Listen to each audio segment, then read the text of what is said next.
Ladies and gentlemen, thank you for joining us here today. This is the Honor of Kings Esports World Cup Last Chance Qualifiers, where we find out who will be the final team, joining those who have already been qualified in Riyadh, happening here in July. My name is Zero, and join with me today is Kin Dofu. Kin, how are you doing? What do you think of the matches that are going to be happening today? All good. We're looking at four different games today, and Mhm. if it's necessary, we will go into a tiebreaker as well. So excited! Of course, we are hoping to see some spicy matches. Today is Mhm. Weibo Gaming's day. I feel right. It's for them Mhm. to set themselves as the one with the meet with destiny to go to Riyadh so far. They are so close, right, Kin? They are basically two more wins away from making it to Riyadh. They just need to make sure they win every single game, regardless if it's a 2-1 or a 2-0 series. As long as they win their next two upcoming matches, it's going to be a sure thing that they're making it to Riyadh. But let's take a look at where they stand right now in terms of the Yep. table. Weibo's at top, So Nongshim close in second, though. That's right. 4 points right now. Nongshim, of course, having lost their first ever match against Weibo Gaming, will put them at 2 points. Tribe Gaming, SCARZ, and Virtus Pro, of course, -1, 2, and 3, respectively. Zero, what do you think about the potential of the table changing? It's it's a very unlikely scenario, but it can happen. You know, Weibo Gaming might have a terrible day, and Virtus Pro might have woken up from yesterday. Virtus Pro, that first opening series, as long as Weibo Gaming locks that down, it should be very table pretty much secure. But if Virtus Pro is able to come up with an upset in their opening game, then we might have some more interesting situations. On the other hand, the second match, SCARZ versus Tribe Gaming, is not going to affect the top weight any much. Nongshim Red Force against Virtus Pro may have some implications if Virtus Pro is able to defeat Weibo Gaming, and Tribe Gaming versus Weibo Gaming will be the one to close out the day, and that could be the one to decide it all. Yeah, interesting, right? So imagine if in the first game Virtus Pro take the series off of Weibo Gaming 2, Oh no. that would set us up for a very interesting day because they also get to meet Nongshim Red Force. Now imagine if they beat Nongshim Red Force as well. This would be a very, very surprising day, but very interesting indeed. Absolutely. I mean, yesterday most of the series were just clean sweeps going one side or the other. The only match that went the distance was, of course, Virtus Pro going up against Tribe Gaming, where Tribe Gaming eventually took the win. But it was a hard-fought series regardless, and we'll see if Virtus Pro will be at least be able to put up a fight against Weibo Gaming, or will it be just the dominance that we've seen Weibo been able to show yesterday? Well, we are confident that everyone likes to learn their lessons. Of course, there Mm-hmm. are many lessons given and curriculums actually given by the opponent teams, especially one like Weibo, showing us the likes of Luna, showing us the likes of the Tun and stuff like that. Very painful lesson for the other four teams, I presume. Nongshim was also having its own lessons for the other teams as well. So we'll see if teams like SCARS, teams like Tribe, have they picked up a couple of things from yesterday, and maybe they can implement it in today's gameplay and change the whole state of the standings on the table. Yep, absolutely. I mean, we've seen teams, improve over the series itself. Game one to game two, they've shown massive improvement. So, if you give them a night to think about it, maybe we'll see some leaps and bounds in terms of their improvement. So, Virtus Pro will need everything they have to be able to defeat Weibo Gaming, and it all starts here in the ban and pick phase. Arlie taking out Mai as well from the side of Weibo. Yep, standard bans, right? From what we have seen yesterday, Standard. okay, great. I love that Mai is banned this time. But think of something else, guys. And at this point, we're going to ban out the Zhang Fei. Okay, Zhang Fei, I think respectable ban. We've already seen how potent it was, especially with the double smite strategy. I mean, absolutely. I think the Zhang Fei did have a 100% win rate yesterday, which is very impressive for a support. But with the Dolia also banned out, that leaves the Dacha open for Weibo Gaming to pick up. They also had a very good game with it in mid. If I remember correctly, Guhuai was playing on the Dacha in the mid, so still a very flexible hero, can go either on the support roaming role or on the mid lane as well. Yeah, looks like they will pair it up with the Byron and the Direnzier as well, so you can expect quite a lot of bursts. Well, for a moment I thought they were going to go with the cheese foods strat, but luckily we don't see that, you know.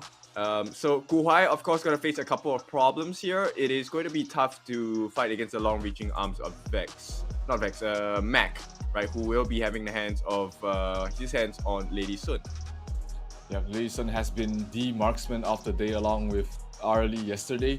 Let's see if she will have similar success as she did yesterday. I think most of the games we did see Arlie definitely had a positive win rate out of all the games she had. So we'll see if the success moves on to today as well. We see the Luna ban again. A little bit of respect to Kong Ling, who had an absolute monster of a performance yesterday.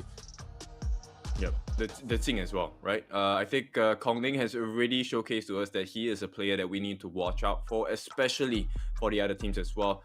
Interesting, they will ban out the Lady Chen and the poor man's Lady Chen. It's just Frost. And looks like Mac, nah, he wouldn't entertain that. I would love to see a double marksman's strat, but I don't think this works out with just the Lian Po. I mean, Jungle Lady Sun was meta 1 a long time ago, so that could be a potential. But you know, it's probably not the best meta to play it in, and they will go for something more standard. It will be the Heino going towards the jungle or the mid. It's still pretty open there for Virtus Pro. They can flex it on either side, so it's going to be interesting to see where they'll decide to put the Heino. But my money is on probably the jungle. Right, and if it looks like this, JD might be locking in the Lam. I like this. Technically, the death from below could make Mac go out of position here, but he's hovering between the Musashi as well as the Lam. No, playing the tie-in. Not sure how I feel about that. How about you, Zero? Oh, they do lock it in. It feels like they're trying to snowball, just the tie-in providing additional, little bit of more sustainability for them to continue pushing after taking a good fight. They already have the Daqiao for that, back to base and then back again sort of play. But it's the Musashi I'm more worried about. We haven't seen too much success on that hero. True that, but this time Puhuai going back into the mid with the Daqiao. So I think we will have a pretty good time on the side of Weibo Gaming. We know how clinical they are. Their gameplay is really clean. Now the question is, can VP Virtus Pro, can they come up with something new? Because they had a tough time yesterday. Yep, absolutely. Not the best of performances they had yesterday. They lost against SCARZ, who was at the bottom at the table at that point. So they did basically swap standings along with SCARZ. So they need this redemption match. This is, I believe, their final game for the side of Virtus Pro. No, they have 2 more games today against Weibo and NONGSHIN. And if they want any chance of clawing themselves back, it starts with this game. Game number 1, Weibo Gaming facing up against Virtus Pro. Weibo Gaming, if they win this game, they are almost secure to Riyadh. So this win is going to be very important for them. Oh, for sure. And of course, I think we have to take care of what's happening in mid. I think that's for the mid lane is going to decide how this game is going to go, because the first few rotations will start happening for Weibo Gaming already. Yeah, having the Daqiao allows you to rotate so quickly. You have additional move speed.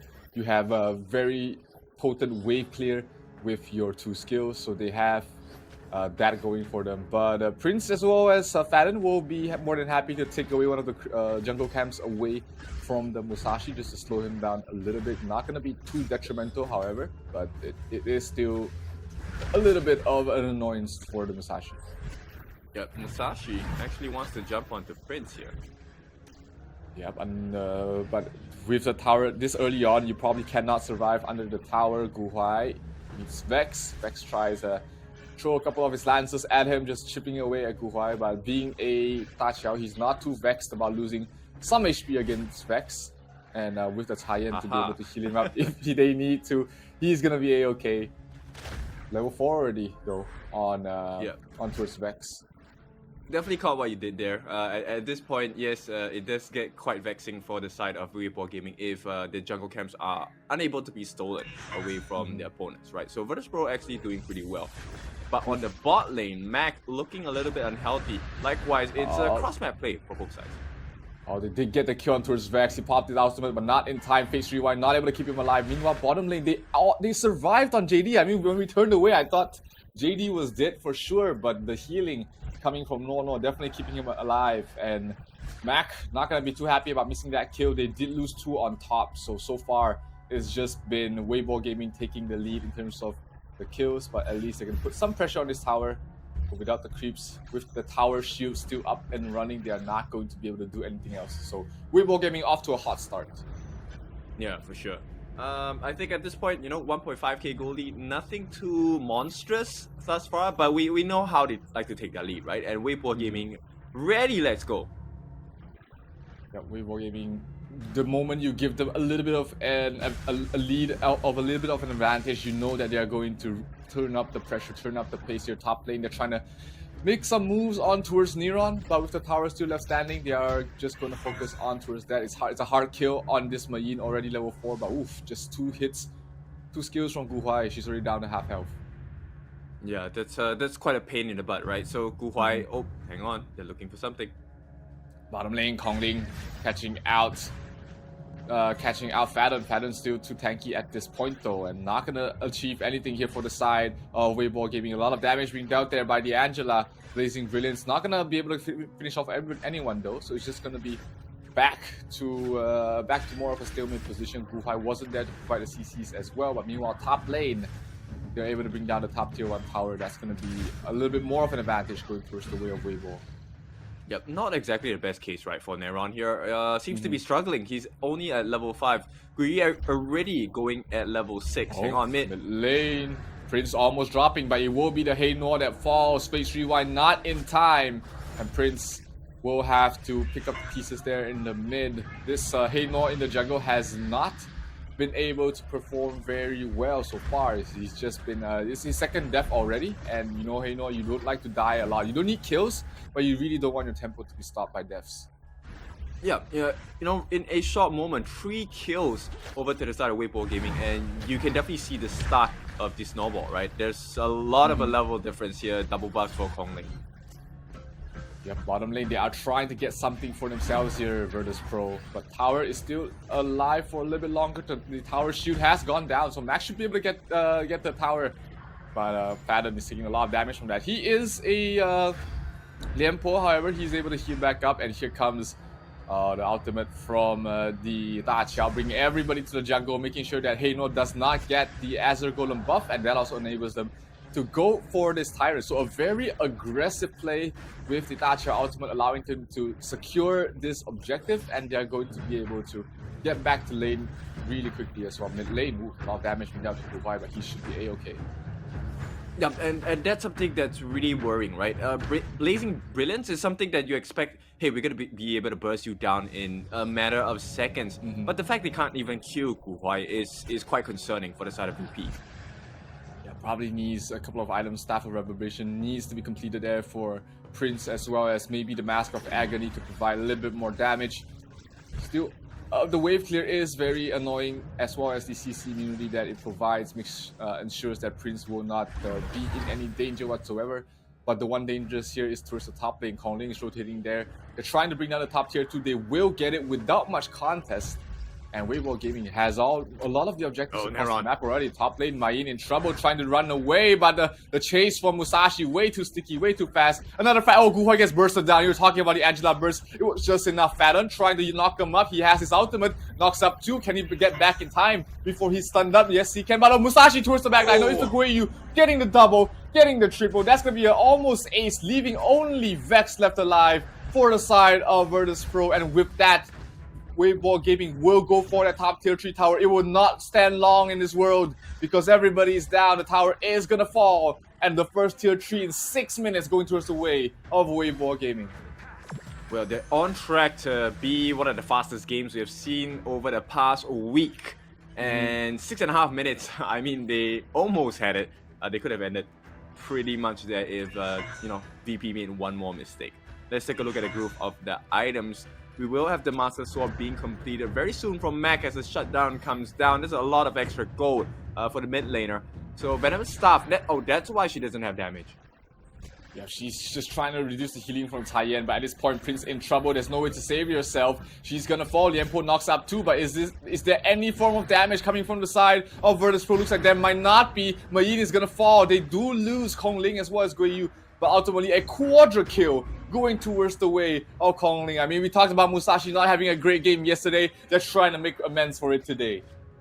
Yeah, Weibo Gaming very strong at this moment and leading up to 6,000 gold at 7.5 minutes is not looking any better for VP. Yeah, not any better indeed. So the Taiyan in some trouble, but Nono should be able to teleport back to base. Hey, Noah cannot stand the damage coming from JD, and he has to use phase 3-1 to get the hell out of there. He will survive at the moment, but still, that seeing the amount of burst coming from JD, he has to beware. He has to watch out. Any more members from the side of Weibo Gaming, and he would have been that would have been a fatal mistake. Oh, Lianpo drops the ultimate. Is there any form of follow-up? No, Lianpo will be the one trying to run away, but not enough follow-up so far. Fada is still very low. He has to back off. We do have the Blazing Brilliance trying to buy him some space. Guiyu still on full health, not feeling too scared whatsoever. Yep, at this point, VP have quite a lot of things to fix, right? They need to make sure Fadden gets enough EXP. He's only at level 9. Him not being able to survive the damage is a huge concern for VP. To die. Taiyan, oh, good stun, and the knock-up onto his Prince perfectly placed there. Perfect synergy with Gu Huai to be able to get that free kill. Kongling playing very aggressively between 3 of the heroes. Blazing Brilliance not going to be used yet. Kongling still living life at the edge. Gets sent back there by the Da Qiao, and they're continuing back to fight out. Musashi goes for the Heino. Heino in trouble. Not going to be able to pop the phase 3-1 before he falls, and that's going to be another hero down. The heal from Nono will be able to get Kongling back to full, but the creep waves are not there yet. Fadden is trying to do his best to push them out, trying to survive as well, but that should be the death of the Lianpo as they will make a beeline towards the top lane, where they're trying to end this game right here and now. Bottom lane being pushed out and will fall as well. 2 lanes of tier 3s down already for the side of Virtus.pro, and they need to mount a heroic defense at this point. Yep, oh, 3v1 against Kongling. He will not be able to sustain against that. But nonetheless, he still gets a kill, right? So Weibo Gaming, you can see how dominant they are. Right now, it's close to a 10,000 goal lead. It's 8,000, in fact. And I don't see how they're not going to be able to achieve that. It's a bit hard at this point. I mean, if you look at the kill score, 15-4 at the moment. Weibo Gaming, they were confident enough to dive 1 versus 3 in towards the enemy's base. So it's going to take a heroic defense, some heroic magic, some miracle to happen here for the side of Virtus.pro to find a comeback. But do you think there is a situation where there is, Virtus.pro finding a good team fight to at least make the game slightly more even? There is only one scenario where I see this is that if all 5 of them stand in the Chaos Cinders of Prince. That's the only way. Unless maybe Neron can catch a 5-man, whatever. I don't see it any other way, because the EXP differential is too huge at this point. It's a 4-level difference, right? From Kongling all the way to Fatten, and No is level 12. He's still 1 level higher, right? And with the heals are pretty decent as well. Absolutely, it's hard, but they will not give up yet. Oh, huge damage coming from the Lianpo, trying to keep the backline back. No, Mac will be cut off on towards the backline. Guiyu dies, and Guiyu gets a double kill. The Lianpo does fall. Neron trying to back away to base, but that is literally the only thing he can achieve is to survive. Guiyu will go for the crystal, and Weibo Gaming continue their streak of dominance from the first day and will take the first game of this best of 3 series against Virtus.pro. 1 more game away from virtually securing a slot in Riyadh. Yep, this is how strong the Weibo Gaming Malaysia side has been thus far. 3 games in a row where it didn't look like there was any doubt that they were going to win. Right? There were moments that, yes, they took it a bit slow, but the moment they hit the strides, I don't think any of the teams here will be able to stop Weibo Gaming just yet. Yeah, it just looks like, other teams don't really stand a chance against Weibo. We had NONGSHIN yesterday who crumbled against the side of Weibo Gaming, and if the team that looked the cleanest had issues against Weibo Gaming, that's when you know you're up against a different beast here. And Weibo Gaming has been continuing to tear up their competition so far, and they are 1-0 up in this series, one game away from almost securing their slot for Riyadh.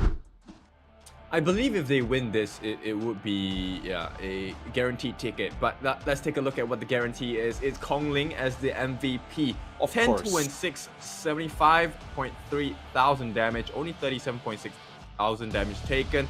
And he was farming it up, 10,000 gold in his pocket, 0. This was the only performance of Musashi in the last chance qualifiers that is worth talking about. I mean, everybody else just sort of crumbled on the Musashi, but Kongling makes it look way too easy. Top of the kills, just dying twice, and that was just because he was feeling too confident already. If he played it safe, he could have probably ended the game without any single death, but he is a monster in the jungle. I mean, we've seen so many focus bans on his heroes in the jungle, and he's out here to prove that you can't ban them all. Yeah, exactly. There's too many heroes that Kongling is great at. And another thing is, I think we should call him 桂鱼. Is it like expensive fish? I don't know. Yeah, he dealt a total of 66.7 thousand damage as well, soaking in 42.2 thousand. You know what? He is also one of the markers why the team was so strong, because he was constantly on the backlines and he absolutely melted Prince and Mac in an instant. It's really like eating mac and cheese, right? You melt the cheese and then just devour it. I mean, Guoyu definitely had a fantastic game as well up in top. He got 2 towers so early. He was able to dominate the lane against the Main. I mean, that is a given when you have a Byron against a Main lane. But he took it to another level, did not allow Neon to come back anyway in this game, and we're gonna watch that scenario happen. This was one of the decent fights here for VP, but they did not have enough damage at this point. I mean, Mac tried his best, so did Prince, but ultimately their entire team just lacked a little bit of damage they needed against the Tien. Yep, the extreme speed coming in, and more importantly, it's the number of illuminating slashes that Kongling just offered for the team. Everything was blocked by that slash, the wind coming out from the swing of his sword. So insane gameplay from Kongling. And if I'm VP, I'm not sure what I'm supposed to do now, because you have to give him a hero regardless. And it seems like every hero he has his hands on, Kongling is a huge problem. Do you think that, was it, a playstyle issue or just a tempo issue? Or what sort of issue do you think, Virtus Pro faced in this game that led to such a dismantling here from the side of Weibo? I think it was just the inability to protect Neron at this point, right? They did very well protecting the jungle camps. They did very well to maintain wave pressure, but it's difficult, right? Like, all they need is one opening, and that's how scary Weibo Gaming is. They literally just went up the clash lane, got 1 tower, and suddenly they're all over the place. So I don't know, VP. I sympathize with you. It's a difficult game to be playing. I mean, absolutely. Weibo is one of those teams where if you give them an inch, they will take a mile. You can't give them any sort of chance in this last chance qualifiers. And just because you know that they will exploit every opening they give you. And Virtus Pro, they did a decent job, protecting their jungle, not allowing that early game aggressive invade, but Weibo Gaming still found other avenues where Virtus Pro did not allow them to take. So one more chance here for Virtus Pro. If they lose this game, they are going to be secured in the bottom of the bracket. But if they're able to at least take a win against Weibo Gaming in this best of 3, then they might be able to fight up against SCARZ to avoid being called the lowest seeded team in this group stage. Yeah, I mean, mathematically, if they take this series, they actually dwindle the hopes of Weibo Gaming quite heavily, because they get to play against NONGSHIN as well, right? Which means they get to pull 2 of the top teams off the table, perhaps lower than what they're hoping to achieve. It is a tall order, of course, seeing that, how Weibo Gaming has been playing, how even NONGSHIN has been playing, and how what results Virtus Pro have at this point. But we can't count them out. Anything is still possible for them to achieve, and it will come down to this potentially last draft for Virtus Pro against Weibo Gaming. They will again respect ban on towards Kongling's Luna, and they will also take out the Dolia. Yeah, I think that's a smart ban, right? I would rather battle with the lesser of two evils. At this point, a Kongling Musashi looks less scary than the Kongling Luna, for sure. So, and with that being said, they will ban out the Hainor from the side of Weibo Gaming. So this means they get their hands on the Arlie first. Yeah, they do pick up the Arlie, one of the, like we talked about it again, he is very strong and, you know, one of the most popular marksman at the moment by Weibo Gaming. We've seen this happen before. When they pick up the Dun and the Mai, they are going ham. They are going all out in terms of aggressiveness. Yep, very dive heavy as well. Something that I would be concerned about if I'm at Virtus Pro. So VP, they need to find someone who's able to melt them. And I think, okay, Lady Zhen and Zhang Fei, great. I like this composition, right? With the double smite composition, VP on the side for Prince will be able to stop the Mai coming in if he takes a step too close as well.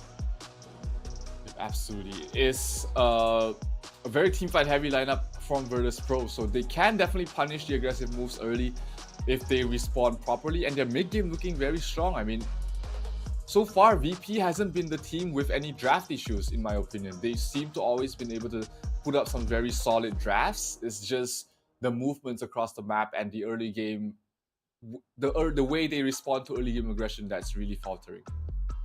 Yeah, they're gonna ban out the Ming as well, and Weibo Gaming taking out quite a few Clash laners. They take out the Lane, they take out the Byron. So this is pretty much pointed on Neron itself. I think they want him to pick something like a Charlotte or Main maybe. Is Main banned? No.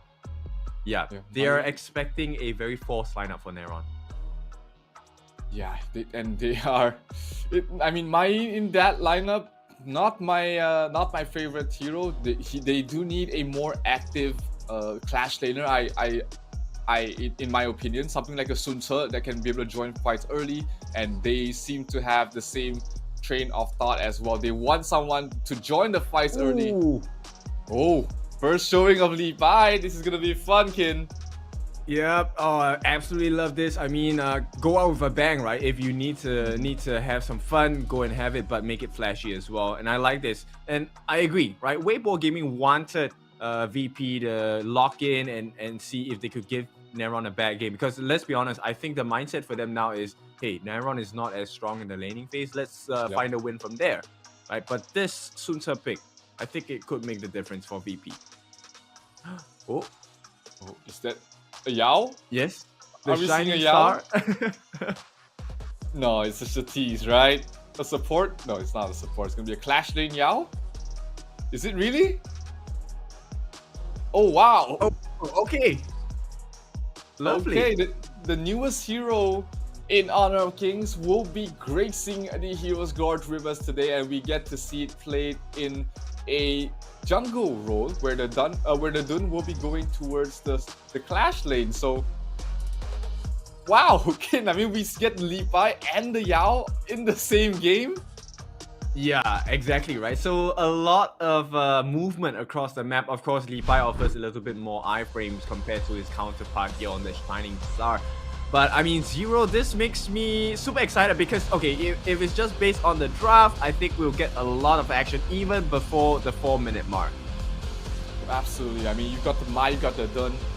That is a recipe for early game aggression already. Kongling on the Yao. He's been so flashy with non-flashy heroes, right? He played the Dun, it looked amazing. He played the Musashi, he gave it the first win. He played the Luna, and of course, little needs to be said about the Luna. But now we get to see Kongling on one of the flashiest jungle heroes. That is going to be the Yao. But on the other side, Vex is on the Li Bai as well. That is a very flashy jungle hero that you can play. And it's going to be interesting to see what goes on in the early game, because there's a lot of recipe for early game movements.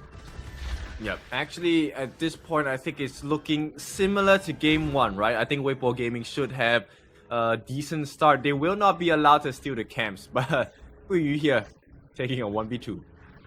Yeah, Gui still man fighting. It is a Dun. He is very tanky at the start. He's really taking the fight against both of them. Meanwhile, bottom lane to get a kill on towards the Arlie. That is huge start, and Gui is still teaching them a lesson. You think I'm not as strong as my Byron? I'm doing exactly the same thing, and you know, punishing these two, they are not gonna feel too good about being just manhandled by him. And Kongling rotating up towards the top, hoping to find an opening to pick off Neron, but Neron will be too deep, too safe under his tower. Oh, Guhai actually stole that camp away from his own jungle. Kongling's not going to be happy about that. Nah, I'm just joking. At this point, yep, it seems fine, right? They have so much mobility on the side of Wave 4 Gaming that it's a little bit concerning whether they can even get a catch on them on the side of VP. Oh no, Mac! Bottom lane, another kill on towards the Arlie. I mean, you don't expect the Arlie to die so many times this early, but it's an after Shambles calling out towards the top, trying to get a kill onto Sun Tzu, but he sets sail to try and back off. Mai Shinui in some trouble. Gu Huai trying to escape. The Sun Tzu misses, and he will fall. That's gonna be Neron falling this time, and Wayball Gaming signature move, invading to the jungle right as the Azure Golem is about to spawn, and they are going to put 4 members here to try and secure it. Fadon trying his best to stall them out, trying to get a steal. Vex in some trouble. Levi trying to smite it away. No, not gonna get it. Fadon will be the one to get it with the smite. And they are still going to be defending. Guiyu in some trouble. This is a good response from the side of Virtus Pro. Can they get something? Can they get some kills in return? Oh, Guiyu just so low in HP. Will he get the hit? One more hit? No, Fadon turns back to human. He has. Is he gonna die for this? The shields. Oh, he misses. Oh no! But the Sun Tzu come in and finish him off. So not too worse for wear there. Neron gets something for his hard work. They still managed to punish him. That was a good defense of their jungle, I believe. And at that point, that was probably the best you can hope for. I mean, yeah, it was technically the best, but it's not a situation that VP are very comfortable with, right? The fact that Mac died, I think, a total of 2 times already, even before the first neutral objective, is a big concern. And already, the snowball is very apparent coming out from Weibo Gaming. Yeah, very apparent indeed. I mean, it's just an 800 net worth lead at the moment. But another kill going towards the way of Gu Huai, just bursting down Fadon. And we're talking about how the lead isn't that huge yet, but you know, every single kill you get just makes it harder for you to come back. Yeah, Fadon not exactly having a good game. His smite not really working out for him at this point. It is it did allow him to just take away that Sage Golem, the Azure Golem away from Weibo Gaming, but he's still not giving it to his Levi, and that's not the best situation. Oh, it looks like they are trying to defend this early, set sail early on to try and catch someone out in the jungle. There goes the Primal Rage trying to finish off Kongling dropping very low. He gets a kill onto a sleep by in the end, but still falls. Another hero, Neron is the second one to follow, and Prince. Did he have his ultimate? Looks like he did not, and they lose 3 heroes trying to defend that Sage goal, the Azure Golem. Sure, they lose Kongling, but they have 3 heroes left alive, and this might be another kill on towards Prince, trying to back off. Nope, Mai Shinoi misses the skill, going deep for it, gets the kill. What an amazing play there coming from Gu Huai. Yep, it's a rampage as well, and this is the state for Weibo Gaming. Mac maybe getting caught out once again. All he needs to do is to step a little bit too far forward, and his life will be in the hands of, once again, of JD. And it is starting to get out of hand here for the side of Virtus Pro. Weibo Gaming is taking the lead to 3,000. The lead by Vex has no game whatsoever. They bring down the Zhang Fei. That's gonna be the Crimson Golem going down to the side of Virtus Pro as well. Mac trying to do his best to survive, to deal the damage he needs on towards the Lian Po, but here comes on towards the backline. There's the Mai Shinui going for kills. Gu Huai, can he get the kill before he dies? Yes, he can, and he might be able to back away from this as well. Meanwhile, Kongling was able to get the kill and clean up the bottom lane with the tier 2 tower. 4 dead for the side of Virtus Pro as they are again struggling to take these fights. Yep, I hate to be the bringer of bad news, but Zero, this is a 12-2 scoreline in a matter of close to 6 minutes. And as it stands now, I don't see how VP will last long enough, because Weibo Gaming is not giving them any room to breathe. Yeah, absolutely no space whatsoever. Getting claustrophobic here on the Hero's Gorge. Kongling going in deep. They get a kill towards the Prince once more. And they do get a return kill on towards Lian Po, but they lose 3 for that effort. Double kill for the side of JD as he is starting to get out of hand. 8 minutes in is where you expect the Lady Sun to become a menace, but right now JD is already looking ready to go. He also has both the jungle buffs, so that will allow him to really siege these towers. Mac trying maybe to get something done here, but he might want to back off away. He has to use his parasol, but the chase by 2 at the burst coming from Gu Huai way too fast. They lose Mac, and they will lose Fadon once again. He made him not look tanky at all. I mean, this is something else here from Weibo Gaming. Yep, he really is not, right? And at this point, tier 3s, the doors are being knocked on by the side of Weibo Gaming. And how do you see any potential comeback here, right? Weibo Gaming just too pressurizing. Look at the boat dropping down. It doesn't do anything against the likes of Weibo. Yeah, this is looking like a last-ditch defense here from the side of Virtus.pro, trying to find some opening, some avenue, some mistakes made by Virtus.pro to make a comeback, but so far, Weibo Gaming has been very clinical in their aggression. Diving the tower, huge tempo ultimate towards the backline, the damage coming from Lady Sun, way too much. They lose Fadon immediately, no ultimate for him. And oh, they almost actually get the kill on towards Prince, but he will be the one to get the return kill. Shut down on towards Gu Huai. Kongling did fall as well. That was the lead by getting the kill. This might be a good fight for the side of Virtus.pro if they're able to clean things up. They're on way too low though. Gui Yu as well as JD really doing the damage. They're getting the kill. 3 heroes down here. 4. Make it 4 for the side of Virtus.pro as they look to end the game right now. Phantom back alive. Mac trying to push out the bottom lane. But this is the Crystal that is in danger. JD, plenty of damage on him. He's going for the end, and that is going to be it. Weibo Gaming will sweep the series in clinical fashion and take one more step further. Pretty much secured right now for the trip to Riyadh. Yeah, too fast, too furious on the side of Weibo Gaming. And at this point, I think, yeah, there's really little doubt, right? They have won now, I think, 3, right? 3 straight games already, all 2-0s. And this puts them comfortably at the top of the table with 6 points. Absolutely. So, that's 6 I don't know, points. 0. Mathematically, they have almost no chance, I believe. They have pretty much a secure spot right now. All the stars have to align for every single team out there for something else to happen. But at this point, I mean, Weibo Gaming, they're looking to take all the wins, and if they win on them all, it's pretty much secured at that point.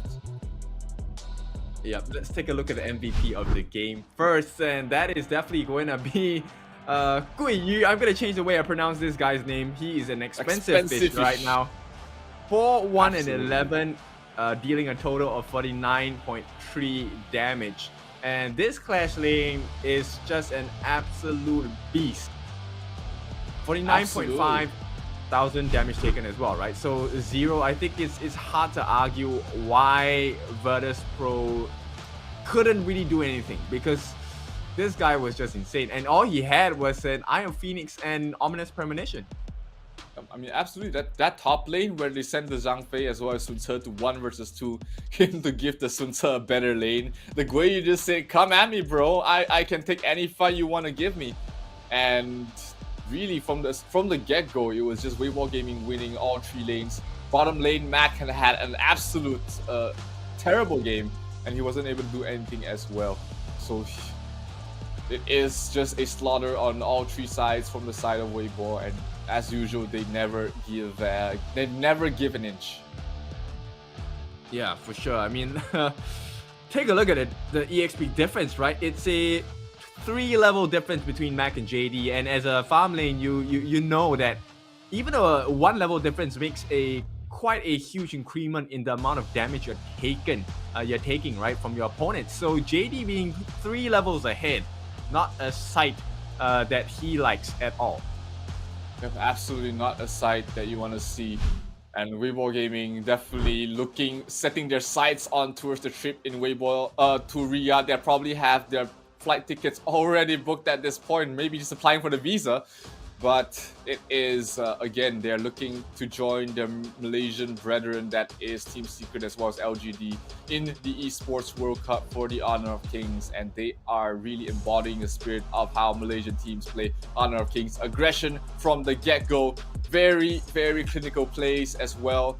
And my, oh my, this is Weibo Gaming playing, just showing these guys how to play the game. Yeah, national pride for you, Zero, at this point. I mean, what a game coming out from Weibo Gaming.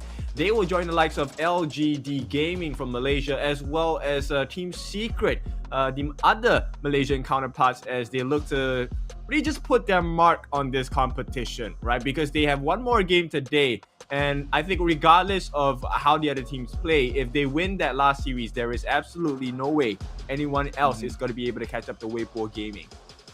Yeah, absolutely. It is just one more game for them against the likes of, I believe it is Tribe Gaming, to secure their spot. Virtus Pro is now, I wouldn't say comfortably in the bottom, but you know, if you're at this position, you might as well just enjoy the rest of the journey as it goes. But Weibo Gaming really cut above the rest in this entire last chance qualifiers. They are comfortably on top. 6-0, no maps dropped whatsoever, and they are one win away from going to Riyadh. Yeah, that's right. If we take a look at it, yeah, mathematically speaking, I don't think unless Weibo loses and maybe NONGSHIN wins the rest of the games. How many games does NONGSHIN have? Let me take a look. No, they can't do anything. It's mathematically, Weibo Gaming is already true. Right, but of course we still have more action. We want to see how the other teams perform as well. And at this point, I'm just flabbergasted. Weibo Gaming, I didn't expect them to dominate so much.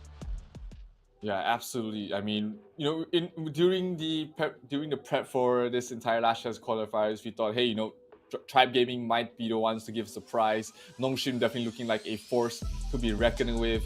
Weibo Gaming definitely up there in the top 3, but we never expected them to be that dominant, that much above everybody else. It is absolutely crazy to see. Yeah, but next up we do have SCARZ coming up against Tribe Gaming, and now we're gonna see. I mean, SCARZ, they had a very good last closing performance last night, right? So I'm curious to see if they can bring that and, you know, show it against Tribe Gaming. Yep, absolutely. It is NONGSHIN, you know, if they secure this win, there is if the side of SCARZ secure this win, they do have a shot to make it at least a 3rd place in the entire groups. I mean, after that terrible start at for yesterday, that will probably be a huge achievement for them, for the side of SCARZ. But you know, Tribe Gaming has been proving like they are a very strong team to be dealt with as well. But that is going to be after the break, ladies and gentlemen. Don't go anywhere. We'll be back with the Honor of Kings Esports World Cup last chance qualifiers happening in a bit. Get some drinks. We'll be right here with the next game happening real soon.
Welcome back, ladies and gentlemen, to the Esports World Cup Honor of Kings Last Chance Qualifiers with me and Kindofu. And we just witnessed Weibo Gaming virtually putting their foot into the airplane right now to Riyadh. But that is a story of the past because we have another match coming right up. It is going to be SCARZ against Tribe Gaming. SCARZ, yesterday they did manage to show some sign of life against Virtus Pro. They were able to take that series 2-0, and we'll see if they are able to make a repeat performance today. But Tribe Gaming looking very strong as well. They were coming into this series, qualifier. They had a good shot to make it there, but unfortunately they did stumble yesterday. So a good comeback today might put them back on top, but it will take a monstrous effort for them to make it. Yeah, definitely is. And at this point, same thing. Their fate is not in their hands, right? It's going to come down to NONGSHIN as well as... wait, hang on. Maybe, yes, they might have a chance. But regardless, I think, Weibo Gaming, like you said, already one foot on the plane. Now it's just left to buckle their seat belts. At this point, it's more of a, hey, does SCARZ recover from the performance of yesterday? Can they bring out the last game performance into the game against Tribe today? Yep, absolutely. It is. It's on both ends, right? We talked about SCARZ. Their draft looked a little bit wonky, a little bit out of place compared to the rest. Tribe, drafts were very solid. It was just against the side of NONGSHIN that they looked really lost. But issues can be fixed. They had a night to think about it, and Tribe technically, mathematically, has still a chance to compete for Riyadh, but they need to take this series 2-0, and they need to defeat Weibo Gaming 2-0 as well. Easier said than done, but the chance is still there. Yep, that's right. And of course, this is how they're gonna try, right? So SCARZ gonna ban out the Ma Yin along with the Ming. I like these two bans. We have already seen how potent either one of these heroes can be against their opponents. Likewise, Tribe Gaming doesn't like the Da Xiao, Sea of Fate. Hey, we don't want those portals on the floor. We don't want the Eye of the Whirlpool as well. So get that out of here. We want to see something else. Now, MTS, responsible for the last ban, will take out the Dolia. So no refreshes of long cooldowns for the side of Tribe Gaming and SCARZ as well. Yeah, we are back to banning supports, ladies and gentlemen.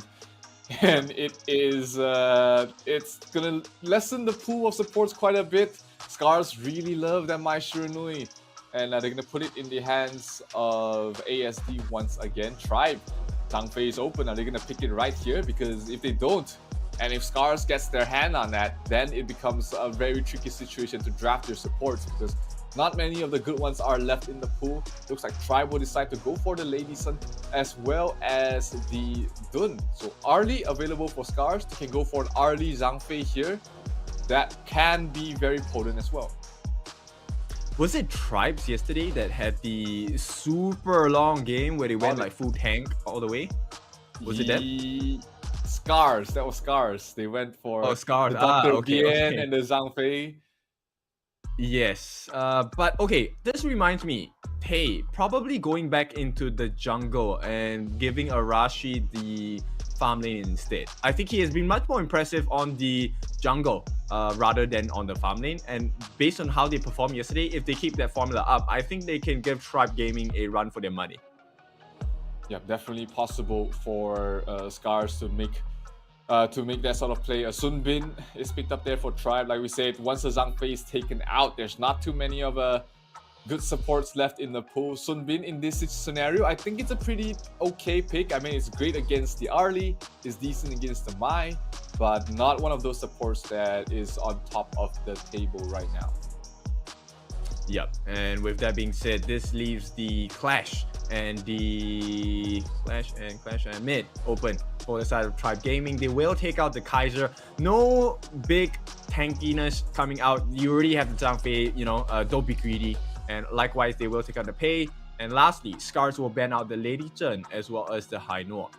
Pretty decent bans. I like the fact that they take out the Hainor because the Hainor will delay the pushing power on the side of SCARZ. Likewise, Lady Zhen actually works really well against Zhang Fei, even with the unbridled outburst. Yep, absolutely. It is definitely a good draft from SCARZ, at least compared to what we've seen throughout their entire group stage is probably the most solid opening that they ever had. You know, nothing too wonky. The Mai is the only one. Oh, are they gonna change it though with the Musashi?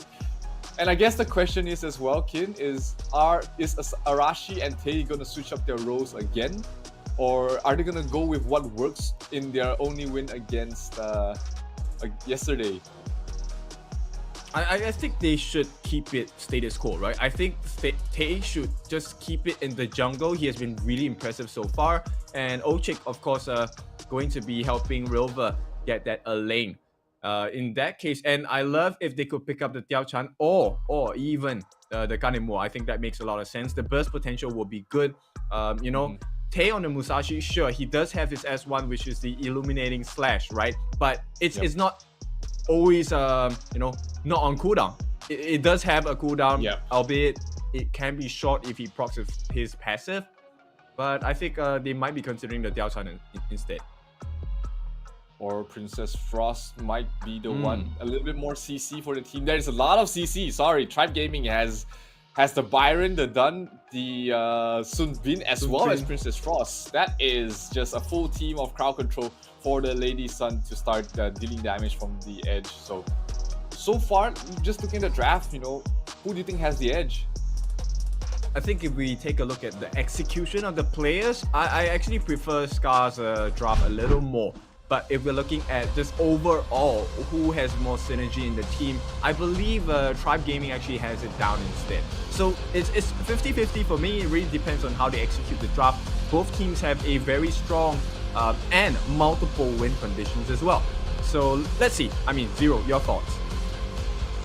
It's, you know, it's hard to go wrong with SCARZ draft. That is a very meta sort of a draft that most teams would go for. Probably only the Musashi being the outlier for the side of SCARZ. But Tribe, they have shown that they can play really aggressive, close to on par with NONGSHIN, as well as Weibo Gaming as well. And you know, SCARZ has been known to falter towards heavy aggression in the early game. So it's up to SCARZ to be able to slow down the tempo at the start and then take the better team fights later on. Agree. At this point, I'm really curious to see how they're going to kind of switch the story, right? Because you said they struggle a little bit with aggression, but when they have the Zhang Fei, they should be able to steal a couple of camps, and Musashi does clear camps pretty fast as well. He is pretty mobile. So rotations, actually one of the strengths on the side of SCARZ. Let's see if they can actually make it work in their favor, because it's really important that they need that early game. Musashi, once again, doesn't do well if he plays from behind. Definitely not. He's one of those heroes that if you give him a good lead, he's going to be in your face every single time. He's taking up all the damage. But if he falters behind, then we've seen what Musashi does when he's not ahead. Even if he builds tanky, he just falls way too quickly. But we're back into the Hero Scourge for game number 1 of SCARZ going up against Tribe Gaming. And we do see Ochi really protecting his Musashi, knowing that he needs to set up Tei for a good game, and he can bring it back for the team. But starting being an annoyance in this lane, in this jungle, trying to steal away some camps. He got 2 of the last hits, not too much of a big issue there for the Musashi, but it's not the best scenario. Yep, and as it stands now, I think ASD already know, right? The Mai Shiranui doesn't really have the best time clearing waves, going to struggle a little bit, which means the rotation is going to be a little bit slower. He's going to try and land a couple of Kachosens onto starting. Looks like he didn't hit the mark, didn't see a decrease in the life bars there. Yep, not too much of an issue, even on both ends right now, neck and neck in terms of net worth. It is still too early, and we haven't seen too many rotations. Level 4 hit by Tei. They're trying to go for a kill on towards the Byron by MTS, one of those laners that can go 1 versus 2 if he feels like it. Just moving around for both sides at the moment. Yep, it's a slight deficit in EXP actually in the mid and in the top. So you can see Rilva didn't do as well against MTS. MTS probably got the River Sprite before Rilva could. Yeah, it is those tiny bit of experience does come into play when you are level 3 versus level 4. But after that, it is just all about the skill points, all about an additional bit of damage, a little bit of duration that you can get every time you increase the skill level. So the level difference does come into play, especially when you're trying to take fights. That lacks a little bit of damage difference could be what could be the difference maker between winning a fight and just walking away, having your opponents walk away with an inch of their health.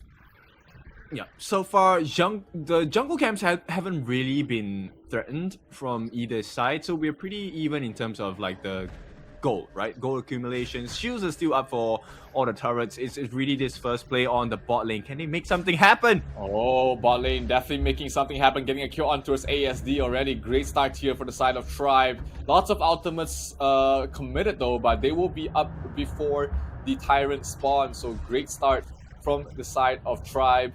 And that first blood on towards the side of ASD. Mai is not one of those heroes. She went falling behind as well. Yeah, for sure. There's a lot of little things that matter in this game, and SCARZ seem to be unable to hang on to the lead at this point. So 1-0 going to Tribe Gaming. To be honest and to be fair, I think this is the scoreline we kind of expected going into the game. I think SCARZ need a little bit of time to warm up. Yep, absolutely. It is still early. I mean, one kill is not the be-all end-all for the side of SCARZ. They have a decent mid-game lineup with the Arlie, with the Zhang Fei as well, providing a lot of team fight. And of course, Elaine wants to get that level 8 before he really joins in any sort of fight. So Tyrant is spawning. They did TP the Princess Frost. They did recall the Princess Frost back to base. So that will mean they might be too late for this fight. Arashi is also here to provide damage, and they will be able to secure this. So SCARZ do get something for themselves and is able to stabilize the game so far. Yep, it's good, right? So the Chain Lightning will actually help to deal with the wave clear as well, which is going to be in favor for ASD. Of course, he needs to be very careful about his positioning there. In the meantime, now they have managed to even out the gold. They need to find something in the form of trying to get a kill on Zoro as well. They can't allow Zoro to just be living scot-free after having taken a kill onto the bot lane. Yeah, absolutely not. Punishes have to be made on both ends, making sure that they try and stay ahead. Mali, did he get the... No, he did not manage to get the Zero Golden buff away. So Tay is still in a good spot. I mean, as long as you don't die twice at this point, I think Tay will be more than happy to just be passively farming for a little bit longer. Yeah, right now it's really just making sure they get the respective buffs before they try and make a play, right? So obviously for the side of SCARZ, they won't be too interested in the Overlord. The Primal Bond at this point might be too hard for them to handle. They don't really have the damage just yet. Definitely not. Need a couple of damage items, especially on the Lady Sun. Oh, Lady Sun dropping very low in the bottom lane, but are able to back away to the safety of her tower. And we might see rotation coming with Starling and Mali, but going towards the bottom to help out. But Arashi as well, she's only moving towards mid. Can they catch him out? No, they cannot. And they will get also the Overlord for the side of SCARZ. So getting a lot of objectives across the map. That's good, right? That's a good recovery because now they plan around the timing of the Primal Bond. They can start to look for a little bit more room across the map once the Vanguards start coming out. This is as good of a start for SCARZ as you can get. I mean, not too many deaths. You've been able to defend every single one of the jungles without committing too many members, keeping the net worth similar, and also all your towers are still up. I mean, this is the dream scenario for SCARZ, who did have issues in the early game, but now this might be the fight that they are that might decide the whole thing. They able to get the Ezreal Golem, but towards the backlines that might be dangerous for Subin. He gets bursted down there by the Arlie. Princess Frost will fall as well. SCARZ chasing, pushing their advantage at the moment, but the double kill would be the only thing that they get there. I say only, but that is a huge start for Arlie, for Arashi, and that is going to set themselves up nicely, along with the first wave of Vanguards to really start pressuring these towers. Mali dropping very low, but Arashi not going to continue giving chase. Yeah, but the cut is deep, right? And that's like a embodiment of SCARZ as a team. SCARZ are, wounds that have been cut too deep, and at this point they're looking for more. They're trying to really press their advantage at the moment. don't think their buff from the Tyrant Steel is available, but hey, it is still them having a slight lead, and they are trying to look for these early fights. ASD might be in some trouble. This is not the position you want to be in, trying to run away. He will get away to safety. Yep, it's push and pull here from SCARZ, and it looks like they know what to do. Very good recovery from yesterday as well. They will lose this jungle camp, but hey, it's a small price to pay to keep your members alive. Absolutely, it is. You know, you take these as long as you don't lose too many members on top lane. Arashi in some trouble. Death by Sunset has to be used. He's trying to back away. The shields will keep him alive for the moment. The Sun Bin silence will not be able to connect in terms of the damage. Hey, what are you doing there? That he might pay with his life. That is him being terribly out of position. And that might be a huge mistake. Oh, that is not the play you want to make if you're trying to continue on taking this lead. SCARZ, a little bit of a miscommunication, it seems. He thought that his teammates were still going, but they were a little bit too low. But hey, on the bottom lane, Arashi was able to push 2 towers during the duration of the entire fight. So at least they got that going for them, but they will lose this Azure Golem. Yep, it's not looking good. If they are unable to stop this T2 from falling, then it's a worthwhile trade for the side of Tribe Gaming once again. And at this point, I think, you know what, Zero, it is a decent trade. Now, you know, it's really always changing because now SCARZ get the Tyrant. They have the ability to push in the lanes as well. Yeah, definitely. Jungle objectives will be the next turning point of this game, like you said. Once the Tyrant and the Overlord comes out in another minute or so, if SCARZ is able to secure at least one of them, they might be able to just run over this game. Oh, MTS not able to man fight early. Arashi, so much damage on him, and he might be going for more as well. The shield keeping him alive. Mali is gonna fall. That's double. That's a double for Arlie already, and going for more. Oh, Princess Ross gets knocked off. The damage coming from the lane, way too much. Death by Sunset is you starting, barely surviving, able to get out though, and they will back off, getting 2 kills for themselves. And this mid-tier 1 is not long for this world. As SCARZ off to a fantastic mid-game situation. They bring down the tier 1. The Tyrant will be up in another 20 seconds or so, so they need to back off and prepare for that objective. Yep, lovely play from the side of SCARZ, and take a look at the rewards they've gotten for themselves. It's going to be a Dragon's Rage put down into the Musashi. At this point, Tay doing very well to get the Blazing Cape. Does just only have the Patrol X, but that should be the Giant's Grip after the next core item as well. Meanwhile, you know, the Grove Tay... Again, Tay caught out. I mean, SCARZ had a clear, almost perfect game so far. It's only Tay that's been a little bit off the mark here, and that gives the opening for Tribe Gaming to pick up this Tyrant. No, the Smite not able to get it in time, and it will be Tribe Gaming getting that and closing the gap. That is not a good position for SCARZ. You were ahead. You just had to play a little bit safer, get the Tyrant, and go off on your lead, but they give an opening to Tribe, and Tribe will definitely try and take this. You know, to be honest, I think SCARZ are pretty content with that. Yes, it's not the best situation, but the waves are in their advantage at this point. So as long as they don't dive on too deep, I think it should be fine. ASD tried to get a kill on towards Zoro, but Zoro able to back off for now, but not long enough. Here comes a lane. Death by Sunset towards the backline. They get the kill on towards the Lady Sun, as well as the Sunbin. Make that the Princess Ross going down as well. They turn up the pace. Who needs objectives? Who needs the Tyrant? We're taking everything. Tier 2 falls on top, and the Tier 3 in trouble right now for the side of Tribe, as SCARZ is not letting go of this lead. Yeah, and something, this is where it comes. Arashi going on 3-on-1. They will get the kill, and they clean up Tribe Gaming. This might be the end of the game, Zero. Tribe as clean as it gets, only Tay being the blemish of their near perfect game. Not enough to end the game though, but at this point, 12 minutes in, 9-3, you have 6,000 net worth lead. Arashi is a beast, and you brought down 2 tier 3 towers. SCARZ in a fantastic spot as long as they can stop themselves from crumbling. Yep, a pleasant surprise, right, for the side of SCARZ. But I want to point out one thing. They always keep their eyes onto Max Green, which is it has been the kryptonite for this side of Tribe Gaming, because when there's no time flux, there is no time lapse. You don't get the saves, you don't get the silence, and SCARZ know how to operate around that. And at the same time, they have picked their fights perfectly timed as well. Every single time when the waves are in their favor, they take a fight. And if Tribe Gaming lose the fight, they lose a turret. But if they win the fight on the side of Tribe, hey, you still have to clear waves. They need to take a fight on the enemy side. Oh, Zoro taking too much damage. They might be able to burst him down a lane. Death by Side towards the backline. Goodbye, ladies, son.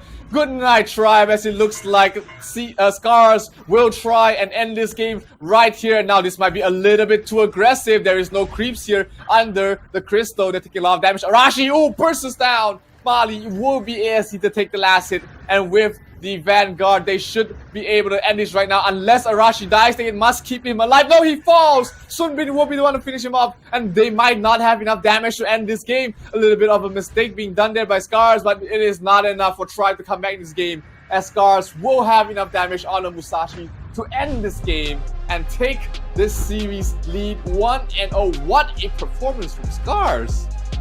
Yeah, wonderful. The Japanese boys have done it. Taking the game from a rocky start. I mean, let's be honest, it was a rocky start.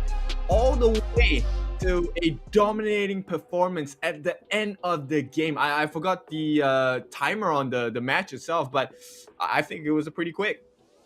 I mean, it was definitely less than 15 minutes, and SCARZ, I mean, this was impressive from them after the day one performance. They've really taken it up a notch in terms of the map movement as well as the draft. I really like this version of SCARZ.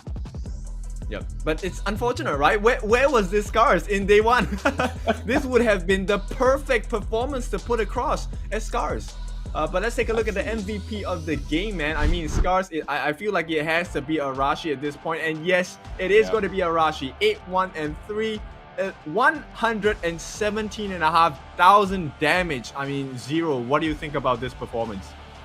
I mean, there was no doubt about it for Arashi. Definitely the MVP in this game here for the side of SCARZ. Sure, he was the first one to die, but he definitely made up for that and more. Pretty much fully slotted, fully kitted at this point. The Dawnbreaker already completed on him as well. So he is absolutely of a beast. You know, the damage, the burst damage we did see Arashi able to bring out was just way too much. And he played phenomenally. They took a bad fight up in top, and he salvaged the situation with that 2 towers in bottom. So no doubt about it in my book. It's tough, right? And Rilva at this point, he went for the semi-tank as well. Blood Rage, Blazing Cape with the Sparkwatch Dagger, with the Nettle Gauntlet as well. So he was able to tank up quite a bit for the team. And this is all complemented by Ochik here, who took a total of 68.4 thousand damage for the team. The Leaping Saviors were all on point. And, you know, on the flip side, it was the unfortunate story for the side of Max Green, because by right, it would have been MTS or Mali to try and get the tank in, but Max Green was always the prior target for the side of SCARZ, and they found that entry point and tore them from the insides. Yeah, we did see them.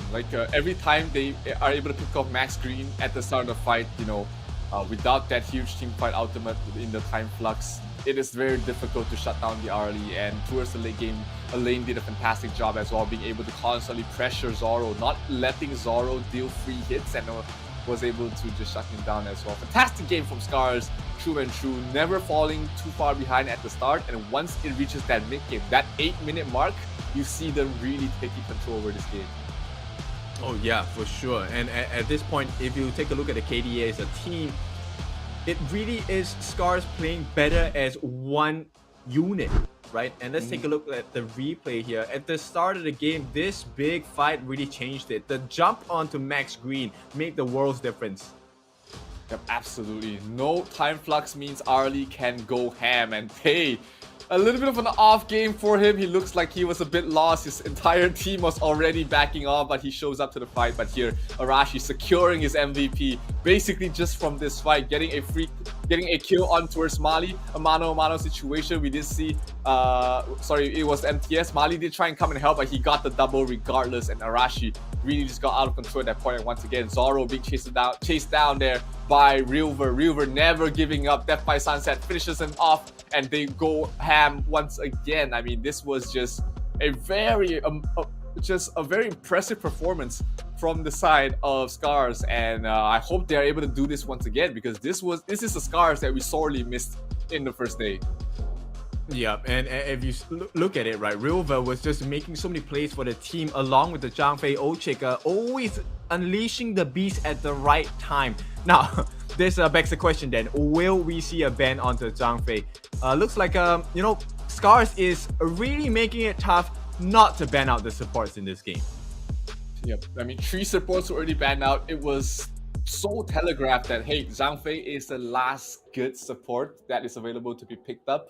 And, you know, SCARZ let it go in the opening pick. They picked up the Mai. And at that point, if you are Tribe, you have to think, is this done really important to pick in that phase? Or we could have went for the Zhang Fei straight away.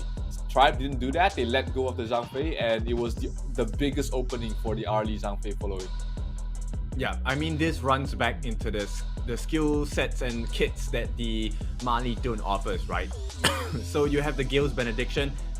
It recovers a lot of health, it recovers a lot of shield as well, but you can't use it if you're stunned, right? So that the Hisho Ryujin by the Mai Shiranui, the first skill, as well as the Kachosen, really too much burst, a lot of control, and there's no way, as a Dun, no matter how tanky you are, if you're in the air, you're in the air. You can't do anything. Absolutely, it is you know, an amazing performance here from SCARZ. They need to repeat it again. You know, they are making their way back in this ladder. They can secure at least a 3rd place in this entire last chance qualifier, which, all things considered, they should be pretty happy about it after that terrible start in this group. Oh, for sure. Like, this is valuable experience, right? Going up against teams of a certain caliber, and of course, this is all for the Esports World Cup. Nonetheless, I think Weibo Gaming, of course, they have already secured their first better foot, in fact, into the plane going on to Riyadh. But the rest of the teams, they still have something to fight out for, and that's actually for Guts and Glory.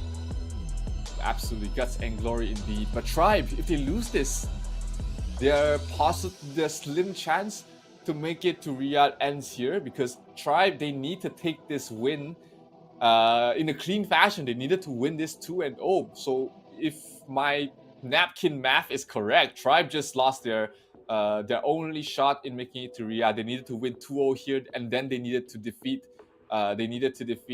Weibo Gaming 2-0 as well. But if they take the loss here, even if they win 2-1 at this point, I think they are too far behind to catch up to Weibo.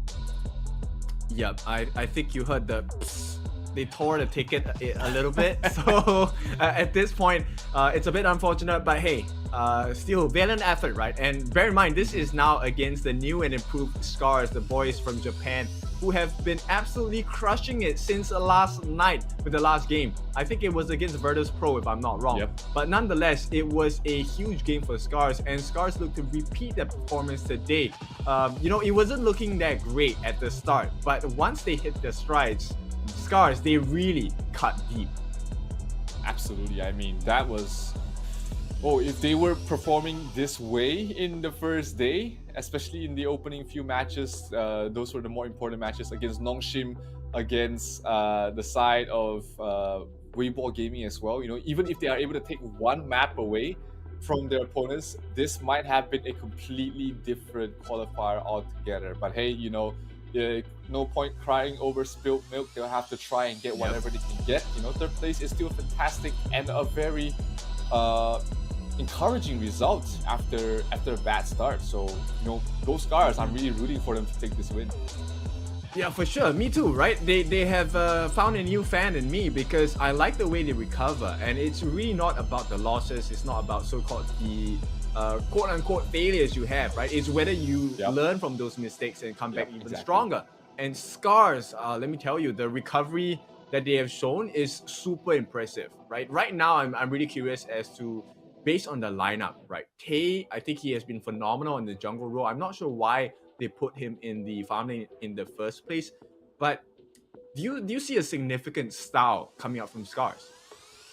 I think, you know, after we've seen them make this lane switch, it seems like they had a clearer idea of how to move across the map, and that was what was really lacking during their first 2 games. They looked lost in being unsure on the movements they should make. But Tay definitely knows like the rotations that they need to do, and that has been the difference maker, I feel, and has been a really integral part of the success in the second half of these qualifiers. But one more chance for SCARZ to close things out. Tribe Gaming, they are probably feeling very devastated after that game, but hey, there is still a fight that has to be given from your side, and they will still need to give it their all.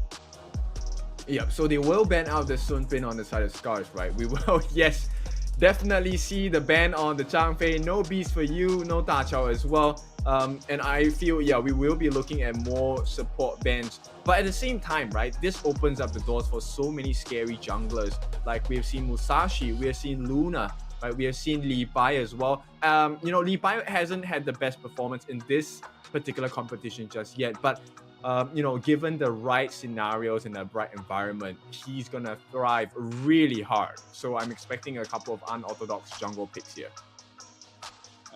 I mean, the jungle role has sort of throughout these entire qualifiers, it has gone from the very meta picks to the more eccentric ones that we've seen. But hey, there's still possibility for Yang Yuhuan that we kind of missed out for a couple of games. Didn't have the most fantastic performance here. The Leah pick, there is definitely a possibility for Tribe to go for the Yuhuan. SCARZ will pick up the tried and tested combination with the Lady Sun as well as Ming. So there you have your support as well as your marksman locked and loaded here with the my pick mid. I don't expect to see the Yuhuan, but Tribe might have other things in plan. Yep.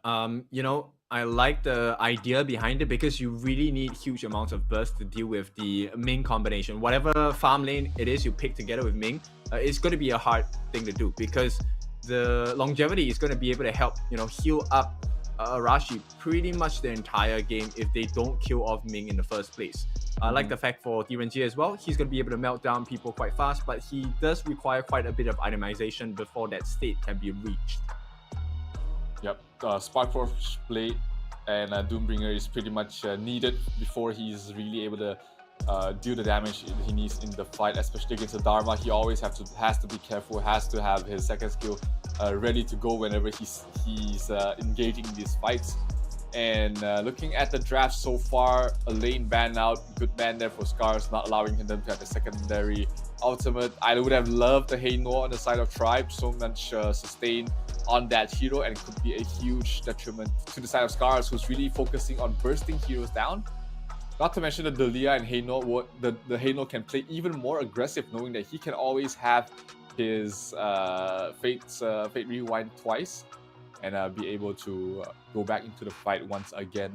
But in terms of the clash, what do you see for Tribe that can really help out in their entire lineup? I think similar to what Tribe has been trying to get for themselves, right, which is the backline access, right? They really need to get their hands onto Arashi and Ochik as soon as possible in team fights, because if they don't, then Arashi is just gonna rolling raid her way into the win for sure. Because if you can't kill off Lady Sun, she is gonna be a big problem. She offers too much damage in team fights. Absolutely, it is. They need some way to cut out, or at least really pressure both Arashi as well as Ochi not to have them to stay in fights too long. And the Mai, sure, she can do that, but she needs a little bit of backup, something else to help set up starting to get cut towards the backline and also soak up the damage as well.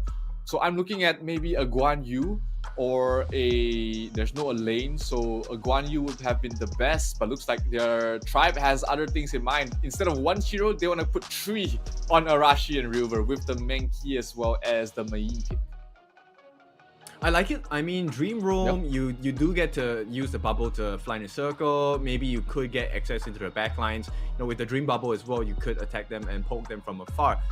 Whether I agree with the Mayin pick, that's something up for contention, because yes, Mayin does have iframes as well, but I pretty much prefer Sun Ce coming in, because with Set Sail, you do have faster rotations.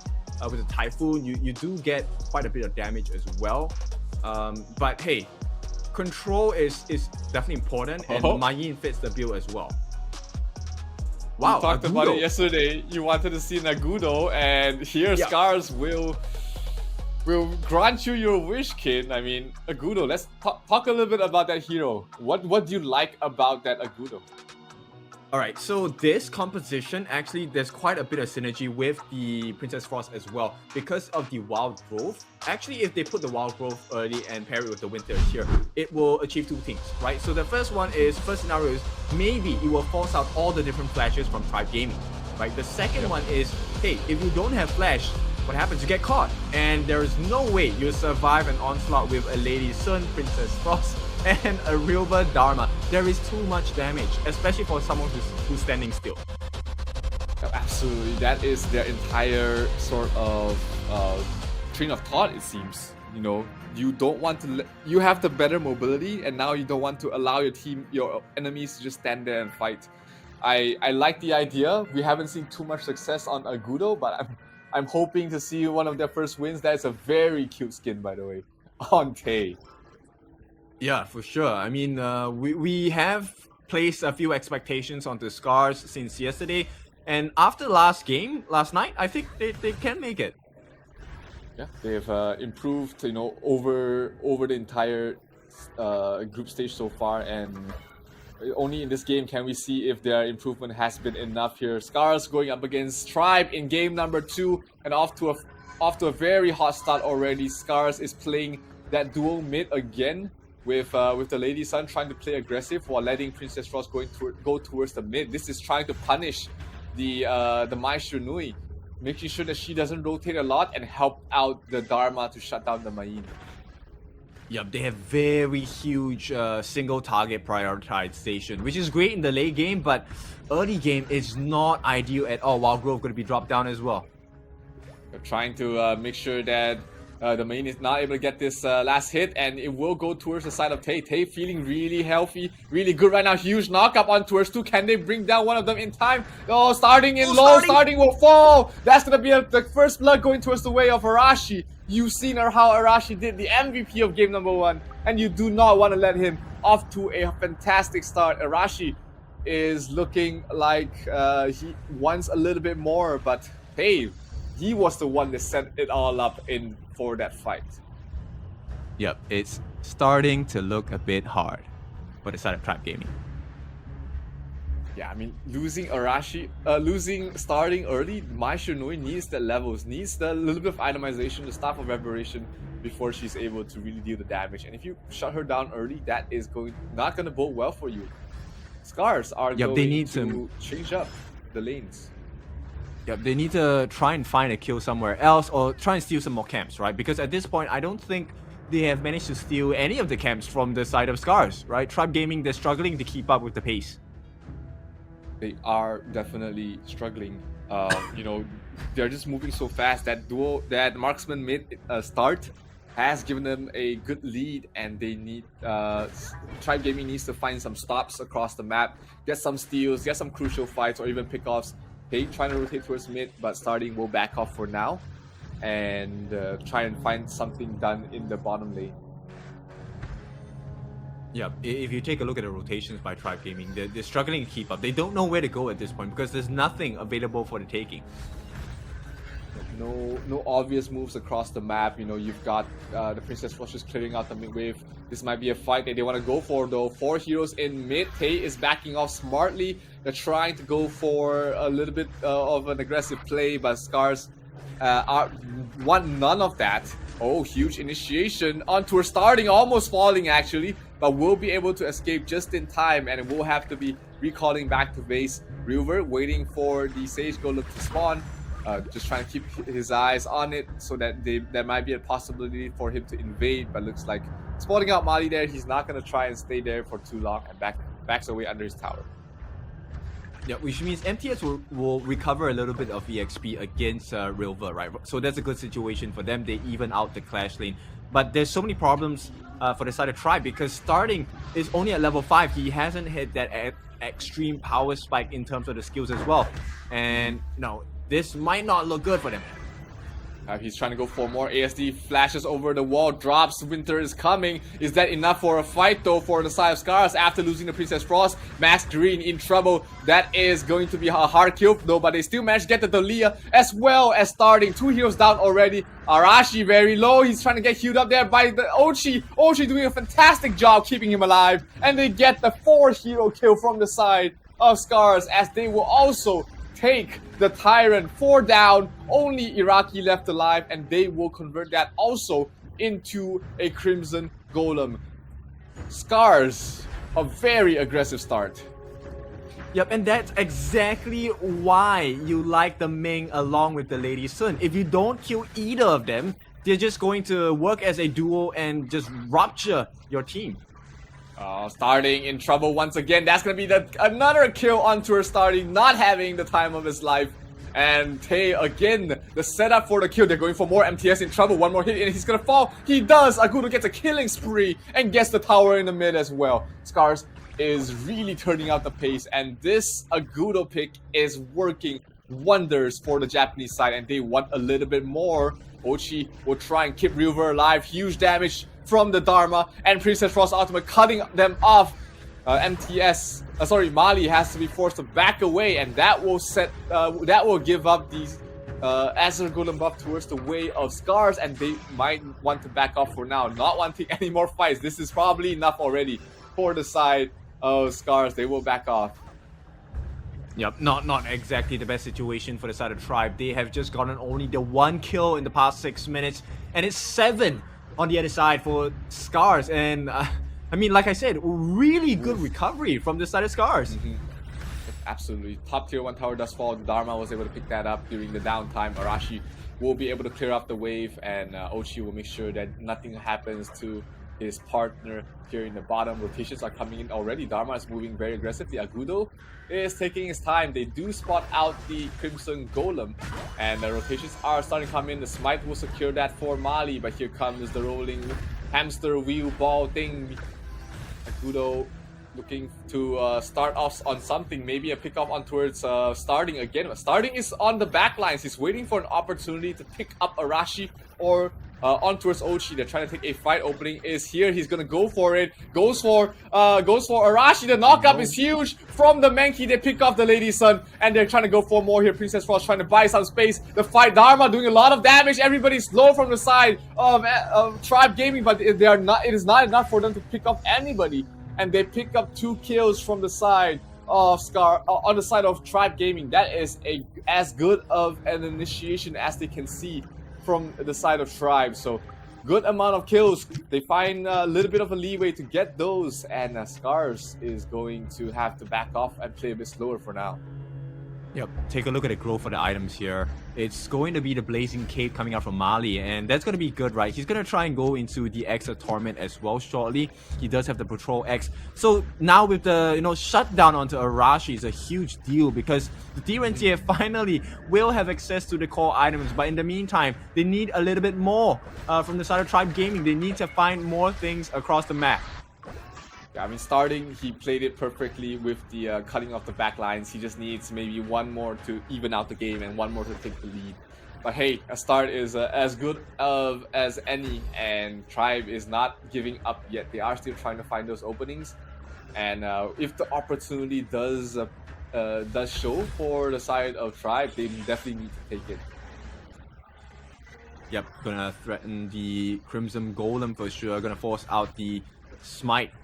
And look at the poke that SCARZ are giving. The Ladies have so much damage. Tay towards the back line trying to find an opening, but the Dalia will keep the DRNG up alive. A lot of damage done to Tay. He has to pop his ultimate and use it to heal up ever so slightly. He is still trying to take a fight. Oh, Tay might be some trouble. He's trying to get healed up there. And the sustain coming from Ming coming into play. There's so much damage already dealt towards the back line. Max Green will fall. That is going to be the Lady Sun getting a double kill, I believe, on towards both the Dalia as well as the DRNG. So 2 of your very important heroes are down, and SCARZ able to strike back this bottom tier 3 tower with this bottom tier 3 tower under siege as well. Princess Frost drops the ultimate. This tower should be going down. The Lady Sun is online. Oh, but starting, trying to find an opening. Tay is still alive, and this tier 3 will fall. Oh, River, aggressive River. play towards the back line. Gets the kill onto her starting. And is this a bit too greedy? Are they trying to end this right now? No, they should back off and regen for the next objective. Tyrant is going to turn into the shadow form. So this is the perfect time to back off and fight for the next objective with a lead. What? It's only 9.5 minutes? Okay, hang on. Rilva being chased down. Now the knockback enters ASD, but he drops Winters, coming to buy some space, and that's the perfect positioning for them to back off. Stop fighting, SCARZ. You have the lead. You are waiting for the Tyrant. Go back and heal and take the next fight. Oh, I was worried for SCARZ for a minute if they play a little bit too aggressive. Just give this up. You don't need it. Oh, never mind. River actually gets it. And no flash though, but he will able to back off in time. Well, I think we're looking at two different states of mind here. I agree with SCARZ. I want to fight. And fight they shall. Huge damage done to starting already. He has to back off, and without the damage coming from the Mai Shiranui, Arashi will be in no danger whatsoever. Mali trying his darts to stay in front, to try and open up the map. Oh, Mei going for a kill onto River, but not able to trade with the ultimate from Dharma, and he has to back off for now. SCARZ able to secure the Tyrant and continue on their tear across the map. Oof. Really dicey situation there for Tribe. Yeah, this is tough, right? Because Rilva is such a problem for the side of Tribe Gaming. They can't handle him. Absolutely. Every single time they see him, Rilva asks them to pray, and he's like, "Oh, you don't want to pray? I'll beat that enlightenment into you." Absolutely, he is definitely he is just a deity of war right now, looking for a fight constantly, always wanting to go the extra bit of distance. You know, the best lessons are taught in pain, and he is teaching them one hell of a lesson here in this second game. SCARZ looking to bring down the tier 3 is not long for this world. Going down really quickly. Princess Frost ultimate will just zone them away from defending, and SCARZ are taking it all. Starting in trouble, being chased down there by 5 heroes. Arashi giving chase. The flash over the wall, very aggressive. Starting will be able to escape from this though.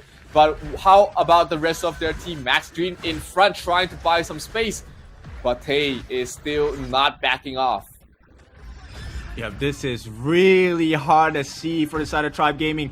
They will try. Gorge mobilization going to be used here. It's just a defensive measure because it's going to be tier 3 taken. It's a Baron base.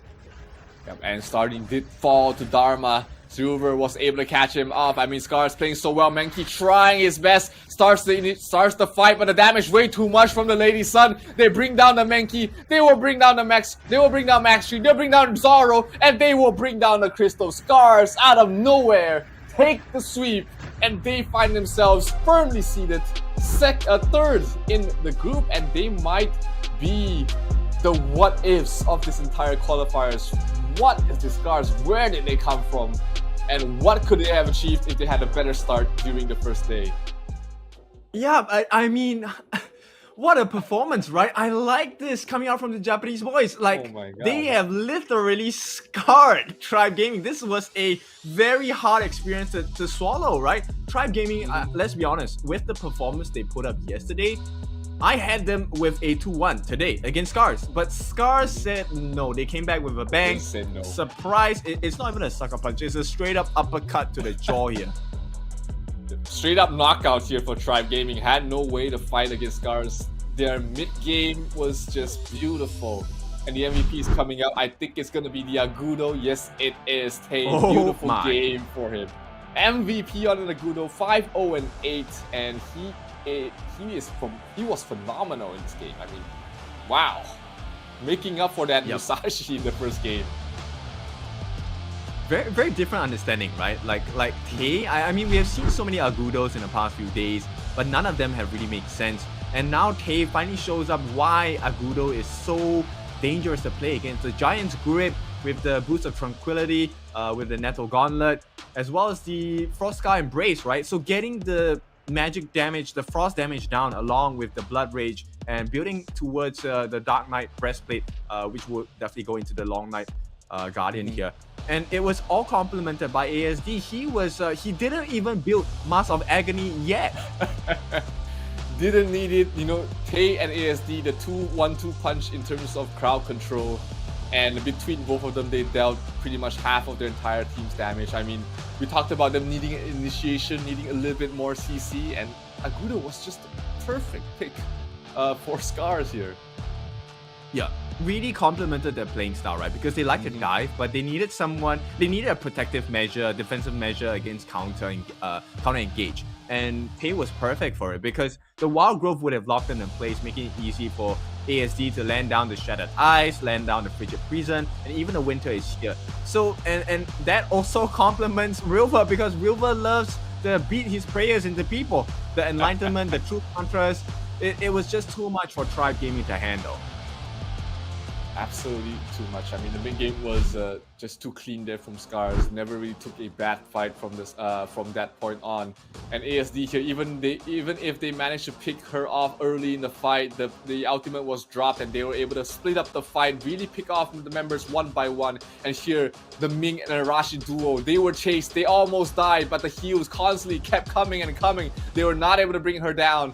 And this was basically the entire how they cracked open this game. And here, Tay, huge setup on towards the kill, and it just opened up the map once this tier 1 tower fell for the side of Tribe. And Mayin, a little bit too aggressive, got killed off once again. Oh, yeah, this it's was difficult. Yeah, Absolutely. it's difficult, right? Because actually, Tribe Gaming, they were doing exactly what they needed to do, which was to go on to the backlines. And even when they got their hands on the backline, they were just too far behind because nobody stopped the growth of Tay. And Tay is Agudo. One of his strengths is the ability to steal camps with the mountain encounter, right? And the more camps he takes, the stronger he becomes. And when you don't deal with him early game, you see what happens? Unkillable machine is what Tay became towards the late game stage. And sure, we did see Tribe really mount out a valiant defense, but ultimately it was just not enough. They were way too far behind at this point. I mean, 10,000 net worth lead, Lady Sun fully online, impossible to deal with, and ultimately a very impressive last 2 series from SCARZ. I mean, their draft improved tremendously. Their gameplay as well towards the mid-game stage, absolutely perfect. And with that win, I think they are secured 3rd, at least in the groups. And if NONGSHIN loses, they might find themselves bumping up 1 more spot. But who would have expected this from SCARZ? I mean, I counted them out after the first 2 series, but they really impressed me over the last 2. Yeah. Okay. So let's talk a bit more about potential situations. Okay. So later today we have NONGSHIN Red Force going up against Virtus Pro, right? Yep. And we have Tribe Gaming going against Weibo Gaming. In the scenario that NONGSHIN 2-0s Virtus Pro and Tribe Gaming 2-0s Weibo Gaming, we will have a tie at the top of the table, right? Of which it will be we will then Weibo see and NONGSHIN tied. Yes, 4 to 4 points. But of course, I think based on the rules in tiebreaker, it would still be Weibo Gaming. Just something to throw out there. The first tiebreaker, what was it again? Was it fastest time won? Not sure. We need to check because there's quite a few rules there. Yeah, we do have the rule set. We will check it during this while we prepare for the next match. But if that scenario happens, things might get a little bit interesting there for the side of Weibo Gaming, because losing to Tribe, not something you would expect out of them, but it could be a very possible situation. So ladies and gentlemen, the next match will be Virtus Pro against NONGSHIN. It will come after a short break, so don't go anywhere. We will be right back.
Welcome back. It is time for the second half of the Esports World Cup last chance qualifier for all these 5 teams. Of course, we already have a winner that is looking pretty locked in, and that's going to be in the form of WaveWar Gaming. And the other teams looking to make a change, first and foremost, NONGSHIN Red Force. This time they're going to be pit up against Avertus Pro.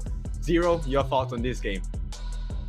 I mean, the only chance, I think it's mathematically impossible right now, even for NONGSHIN, even if they take this 2-0 win to be able to overtake Weibo Gaming, just because the tiebreaker scenario number 1 is going to be a head-to-head. So it is going to be tough, but NONGSHIN is not one to give up. We've seen them absolutely dominating their opponents throughout the first day, and I don't think it's going to change here. I mean, NONGSHIN looked like one of the best teams to play even in their first match, and Virtus Pro, they've crumbled against SCARZ, they've crumbled against the likes of Tribe Gaming as well, and I think this match is not going to be easy for Virtus Pro. They need to really play, show the improvement that they did, what SCARZ showed in the past 2 days to really make it a fight against NONGSHIN. Yep, they will take out the Zhang Fei. Fadden, of course, at this point, he has been struggling quite a bit, but simply because the team was unable to provide the ideal growth scenario for him, right? So at this point, they will pair it up with the Dolia ban as well. Yep, another nearly all support bans in the first phase. The Mai band out there from NONGSHIN. We did see Vex not really play a lot of the Mai. He was more on the Lady Zen. We did see him at one game on the mid lane Heino as well, but they will pick up the Arlie for the side of Virtus Pro, and NONGSHIN will pick up the Sun Bin as the first pick, along with the Dun jungle. Okay, so Dun jungle, we expect quite a bit of tankiness coming in. They will pair it up with the Lady Sun. So pretty even, right? The Arlie against Lady Sun matchup, it really is who gets the earlier farm. That's about it. And then it really comes down to individual skill levels already. Like we've seen it go both ways. We've seen the Arlie really chasing down the Lady Sun, or even the Lady Sun just getting out of hand in the mid-game stages of the game. So in that specific matchup, like you said, it can go either way. It's a very skill-based matchup. But what do you think about this Sun Bin early pick the moment they saw the Arlie? It was like premeditated. It feels premeditated that they went for this the moment they see the Arlie. It messes up the lineup, right? So not only does it mess up the Arlie, lift step and maybe the maple dance and stuff like that, it also spoils the game for the lane. So Neron might not have a good time. If Faye actually gets the perfect time lapse, it really could spell the death of Neron. Yeah, absolutely. I mean, the silence, like we talked about him, the time flux is very crucial in opening, in catching these mobility-based heroes off, because with the silence, then suddenly they have nowhere to run. So it's all down to Faye on this Sun Bin. He had a couple of great games on other support heroes, so it's going to be interesting to see how he does with this Sun Bin. Yeah, big expectations here. I mean, another thing, like you said, right? Time flux, it helps to recover some of the damage that was done to them. And this is complemented by the time lapse, which with the ultimate time lapse will silence them for about 1 second or so, which is more than enough time for them to get the burst down, right? Siwi on the Lady Sun should be able to do well. And they continue the support bans, right? Yaria, as well as, okay, not really support, but the mid lanes, Princess Frost and the Shangguan as well. Still lacking a mid lane is NONGSHIN, and no more Lady Zen, no more Princess Frost, no more Shangguan, like you said. So they are going to lack a bit of team fight here for the side of NONGSHIN. Mozi would be a potential mid lane pick to pair up with the Lady Sun if they want to go that route, or if they want to go something a little bit more. Wow. Not much choices. Yuhuan jungle? Yeah, it looks like a Yuhuan jungle coming in from VP. That's very interesting. I like this. I like this. That gives them a little bit of heal, a lot more magic damage in your team, and a lot of team fight as well with Fadden on the Lian Po once again. But the question is right now for NONGSHIN, what do you pick in mid? What is your answer to this pretty team fight heavy line of Virtus Pro? You have no way to get huge team fight yourself? Is it going to be a Dr. Bien to try and survive, a lady, Angela for the burst, or will it be something else entirely? We haven't seen Gun and Mo at all in this entire qualifiers. Yeah, pretty disappointed, right? I like me a good Gun and More. I think the burst potential is really insane. So at this point, it's looking more like a Virtus Pro lineup for me, personally, because they get to pick and choose their fights. The skills is a long-reaching skill set and kit that they have on the side of Virtus Pro, because I think Yuhuan, tragic death, very far. Mournful Tempo, very far as well. And then you have the RD able to jump in with the lift step, stay safe with the Maple Dance. Yeah, Lianpo will help them engage as well. Yeah, so much team fight on the side of Virtus Pro, but NONGSHIN a little bit lacking in that regard. Has to rely on early aggression as well as these single target burst damage. I mean, we've seen NONGSHIN time and time again really liking this more single target centric sort of composition. They like to get the numbers advantage before taking the fight. Oh yeah, for sure. And so I think NONGSHIN will do well for themselves to try and stifle the growth on the side of VP, and this will come in the form of stealing camps away from Vex, because Vex doesn't have the best wave clear. Absolutely not. Like, he needs some time, he needs some levels. Even if he's level 2, he's not able to clear the waves fast. But what can Yuhuan do fast is jungle.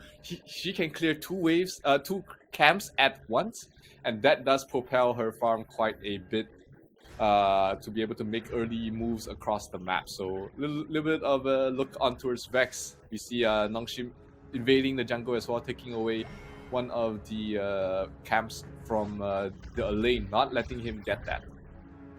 Yeah, it's important because at the same time, NONGSHIN Red Force, they will take out the Fire Beak at the bot as well. So allowing Haku to really have the freedom to just have his Crimson Golem at ease.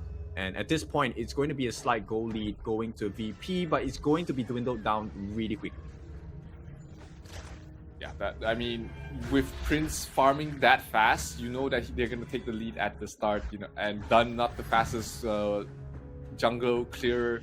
He's going to be a bit slow to rotation, and they're trying to dive into Siri. Siri in trouble. Siri will fall. Yuhuan gets the first blood. Mac in trouble. Can he get healed up in time? No, almost falls, almost takes out, but survives with an inch of his health. Yep, he's fine, right? So at this point, VP doing well for themselves. Like I said, I favor their draft a little bit more. And it's up to NONGSHIN if they can really just stifle the growth. And that was kind of unfortunate because you don't expect Siri to be caught off guard like that. And once again, Neron showing that he is the better Clash laner against Kyung. Definitely looking like it so far. He did have a bit of help, of course, getting that slight level lead, and Haku will feel confident to just move into the jungle, take away a couple more camps from this Yuhuan, but at least the Azure Golem is still available for him to take. Not gonna vex too much right now. Yeah, by the bot lane, they're making a cross-map play as well as the top lane. So Illusion, hoping he can land that Chaos in this. It's a 2-on-1. Level 5, level 4. Neron is only freshly level 4. Can he get out of this scot-free? He will do so, but in the meantime, bot lane, not looking too savory for the side of Virtus Pro. Yeah, Prince is trying to get something done, trying to set up a fight, but it's tough against the Sunbin. As well as the Lady Sun, who does have superior range, is always going to be playing in a rather safe spot. So unless they're fighting around an objective, they can always just back off under the tower and feel safe enough to be able to just survive at the moment. Yep, so in less than a minute, we will see the first neutral objective being taken. Vex, you're going to take a look at the River Sprite. Same thing. Little things matter, right? It will help with the farm, help with the levels as well. And Azure Golem will not be disturbed by VP. Just a very passive early game so far from both ends. If not for the rotation by us talking about passive, they're going for a fight. Yep, Tremor Smash lands on a 2, but Siri is still okay at this point. Will get hit by the Ocean of Tears. Blazing Brilliance just to push them back. And right now, the turnaround is happening as well. It is going to be Kyung. They will get the kill. And NS, NONGSHIN Red Force, successfully defend that bot push, and it looks like a very heavy punish against Virtus Pro. Yeah, they got the kill on towards Prince, that's their mid laner, and not gonna be feeling too well about that, not getting any kills for themselves. At least they did not lose anything else across the map, and NONGSHIN is gonna start to up the tempo a little bit, invading the jungle, taking away the Sage Golem. The Azure Golem is huge for the Yuhuan, because without that cooldown reduction, without that infinite mana, that's looking dangerous. Ziri though falls in the bottom. Yep, unfortunate, but at this point it doesn't really matter because they're trying to force down the map as well. Vex will not be able to stand against this aggression, which means the Tyrant is open for the taking. Mac at the same time can't really threaten this because he's falling a bit low. And you know what? NONGSHIN, I like this mindset. They are just much more objectives based. They want to get rid of the Crimson buff away from Vex as well. Just taking everything. Mac too low though, he has to back off. Vex cannot stand in the front lines. He has no buff whatsoever. Terrible start for the Yuhuan in this game, and it's going to be a tough recovery for the Yuhuan.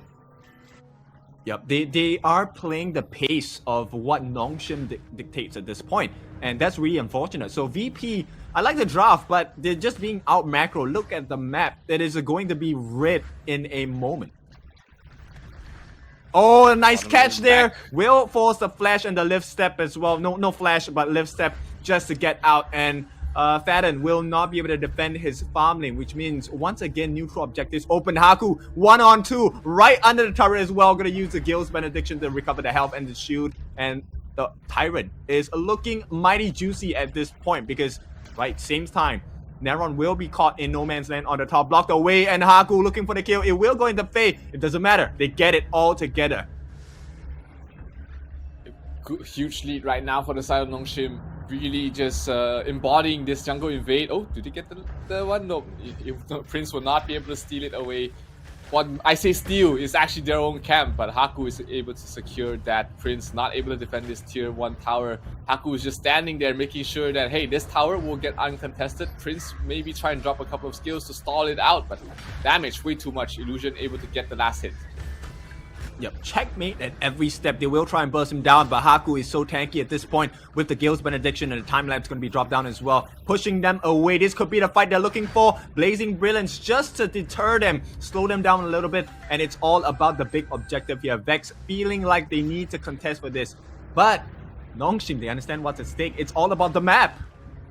Yeah, they back off immediately once they see themselves not having a great fight. And once they see members up on top, then they take the fight. This is a very smart move there from the side of NONGSHIN, really just out-moving the side of Virtus.pro across the map. They are getting everything they want without committing too much. Angela bursts down Fadden, and that's another kill going towards the way of NONGSHIN.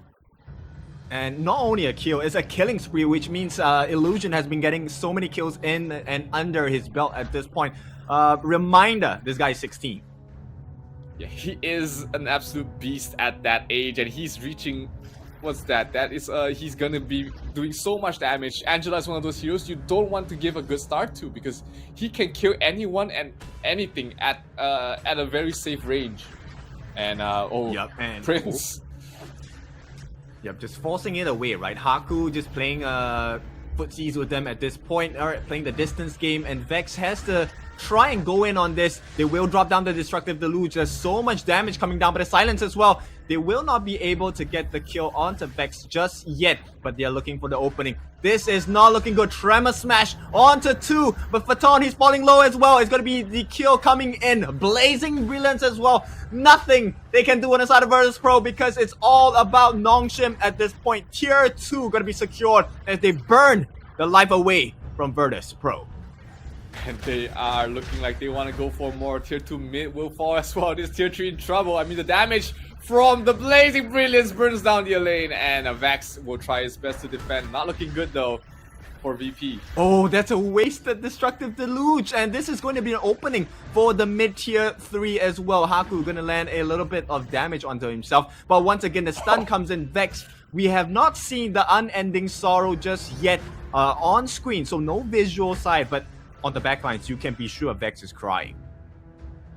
Absolutely crying. No jungle camps, can't get out, can't heal, can't sustain, can't survive, can't kill anybody, can't win this game, it seems like, for the side of Virtus.pro. Really tough mid game right now. NONGSHIN looks like they can just take anything they want right now, Kin. Yep. I mean, okay, Zero, at this point, they have such a huge lead, right? And what is the play here for NONGSHIN? What should they do to really just try and end this game?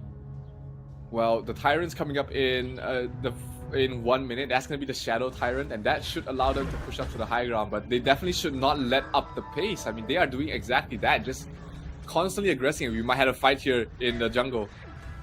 Yep, Haku, he's just going to be poking down. He doesn't care about getting the kill unless it's a guaranteed one. Then we go Wind Slash. Just so many knockups. Unruly Blade drop down again. Phaeton, he will not make it. Haku brings the force down. The oppression starts once again. NONGSHIN Red Force threatening this tier 3. There's nothing else VP can do about it at this point.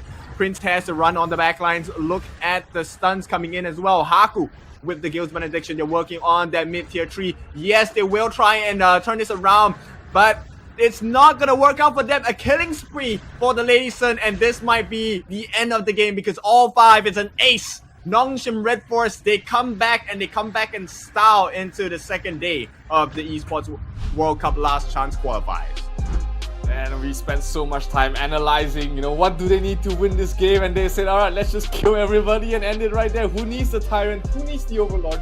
Absolutely not NONGSHIN Red Force. They had enough firepower under their belt at that point. I mean, before the fight, they were 7,000 ahead, and they felt like, hey, that's all we needed to take the win. And 10 minutes of a fight for the side of NONGSHIN, Virtus Pro not able to achieve anything at all. It's just NONGSHIN really just controlling their entire jungle. Yep, I really like the draft once again coming in from VP. But let's take a look at the MVP first. Who is this person in? It is going to be Illusion, our 16-year-old 6-0-3, dealing a total of 68,000 damage. I mean, Zero, your thoughts on this boy? Child prodigy was a term that we were using around in the first day, and he's definitely showing that he's deserving of that title. He's 16, hasn't had too much experience, you know, compared to a lot of the older players, but mechanically, I mean, wow, Angela, 6-0-3, no deaths at all, is a very impressive performance from him. Yep, and you know, one of the impressive things is they didn't build the Scepter of Reverberation or the Mask of Agony onto Illusion. It was Savant Wrath. Majority of the damage came from that as well as the book, right? And Siri just left untouched. Master Sword, Eternity Blade, Axe of Torment, had the Pierce, had the increase of damage, and Faye was so survivable this entire game.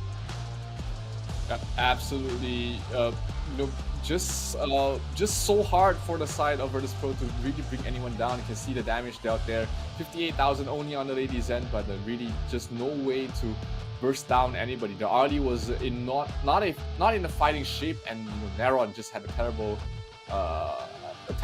start to the game and couldn't really come back from that.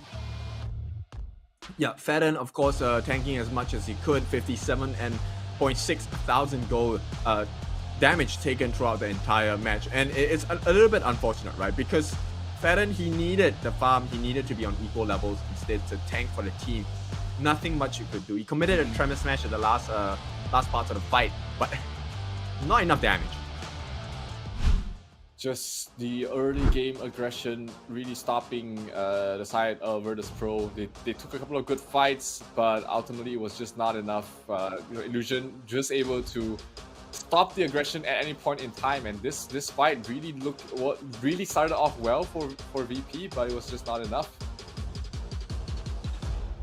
Yep, so that two-man knockup there was definitely not enough, and that allowed the entry point for Siri to really just go in, make a lot of crazy plays as well, and Haku was just tanking it up. Haku is an absolute beast of had a beast of a game. The lane Neron really just did absolutely nothing in this game. I mean, just way too much damage. They couldn't survive, and this final fight is just a testament of how dominant they were in this entire game. It is just NONGSHIN able to take a very clean win, and looking like they want to clean out this series fast. Yeah, so trying to secure their fate into their own hands. This is the only chance to do so. So they have to win 2-0 to be able to balance it out against the top of the table contenders, Weibo Gaming from Malaysia. Now, Zero, this is a very scary situation for NONGSHIN, because even if they do win this 2-0, their fate lies in the hands of Tribe Gaming, and based on the Tribe Gaming's performance just now, I'm not sure if they will be able to allow NONGSHIN that chance to fight against Weibo for the tiebreaker. Yeah, not in the best of forms, I would say, for the side of Tribe to be able to really threaten the standings as it goes. But hey, you can only try and set yourself up for the best situation possible, and you can only hope for the best because it is out of your hands. You lost your only chance to really make a difference when you lost, at least for NONGSHIN sides, when they lost against Weibo. So they put themselves in this situation in a way, and they can only hope for the stars to align at this point. Yep, so this is the last chance for them. NONGSHIN Red Force, they have to make it count. This time it will be Virtus Pro on the blue side. Same for Virtus, they are at the bottom of the table. They have a point to prove. They have to make sure they don't lose this game as well. Yep, absolute. Just to make sure that they end this entire qualifiers on a good note, they will definitely want to try their best here. Luna and Dun banned out from the side of Virtus Pro, while we have the Dachao ban from NONGSHIN Red Force. Not fully support focused, but definitely a couple of supports being eyed out here during this ban. Yeah, I think Virtus Pro is really concerned about the backline access, hence the Dun and the Luna ban as well. Makes really good sense. Now, Neron going to be the first pick for the team. Looks like they want to keep their hands on the Arlie as well. For good reason. I think she has good mobility, good burst as well. But at this point, with the Lady Sun banned out, this could open the doors for your favorite, Alicio. I love the Alicio. Come on, please, please. Alicio is such a fun hero that doesn't really get enough of that spotlight. I mean, if you're talking about burst damage, he matches the Arlie. The range, he matches the Lady Sun. Survivability, he matches the Arlie as well as the Diren. So why not? I feel like there's never a bad situation for the Alicio pick. But hey, these players need a better coach, man. Oh, some shade thrown there. Please employ Zero as your coach if necessary. But nonetheless, let's take a look at the thought process coming out from NONGSHIN Red Force. They will put their bets on the Diren tier instead. So a 2-item marksman, he just needs the Sparkforge Dagger along with the Doomsday to be able to make things work for his team. And they will place faith in Kyung. Yeah, is it Kyung? Yeah, Kyung for the mid lane with the Mai. No, it's Illusion, Yeah. sorry. It's Illusion on the Mai, most definitely. I mean, he did have a fantastic game on the Mai yesterday, so he definitely knows how to play that hero. Kyung looking for his Clash laner. He's probably telling his team right now what he wants, and they will decide on it. Looking at the lineup from Virtus Pro, they are also lacking some form of initiation to go along with Vex on the Kaiser. What do you think would be the best hero to go along with that? I think they are really concerned about the junglers on the side of Virtus Pro. They want to just make life difficult for Haku, right? So likewise, NONGSHIN, they ban out the Lianpo as well as the Zhang Fei. It's really the counter play measures coming in from Virtus Pro. So I like that the thought process, and to be honest, it is pretty even at this point because Siri should be able to take on Vex one-on-one on this Kaiser. But bear in mind, Kaiser is a flex pick, right? We could still see Kaiser go into the Clash lane. Yep, absolutely. Mankey will be locked in there for NONGSHIN for Haku to play. So they have an aggressive jungler. Fits into the playstyle of NONGSHIN. They just really want to live in your jungle, not allowing you to have a good time there. Moses support picked up there by Virtus Pro. I do like that pick, and they do have a Byron as their final Clash lane pick. So lineup locked in here for Virtus Pro. A lot of CCs as well. NONGSHIN as their Clash lane. What do you think would be good here? Going against the Byron. Not many options. I like my out there. chances with. I like it with the Donghuang, but hey, you know what? The pros love Elaine a little bit more, so sure, let's take a look at Elaine going up. I think it's a pretty even matchup. At this point, the rotations will be similar from both ends. Yep, and with the Dolia, that's 2 Death on Sunsets that you can have. That's going to be great for their team fight, which is a little bit lacking there for NONGSHIN. But hey, NONGSHIN has proven they never need team fights when they are off to a great lead. That's how they've been playing. That's their entire MO for all their drafts so far.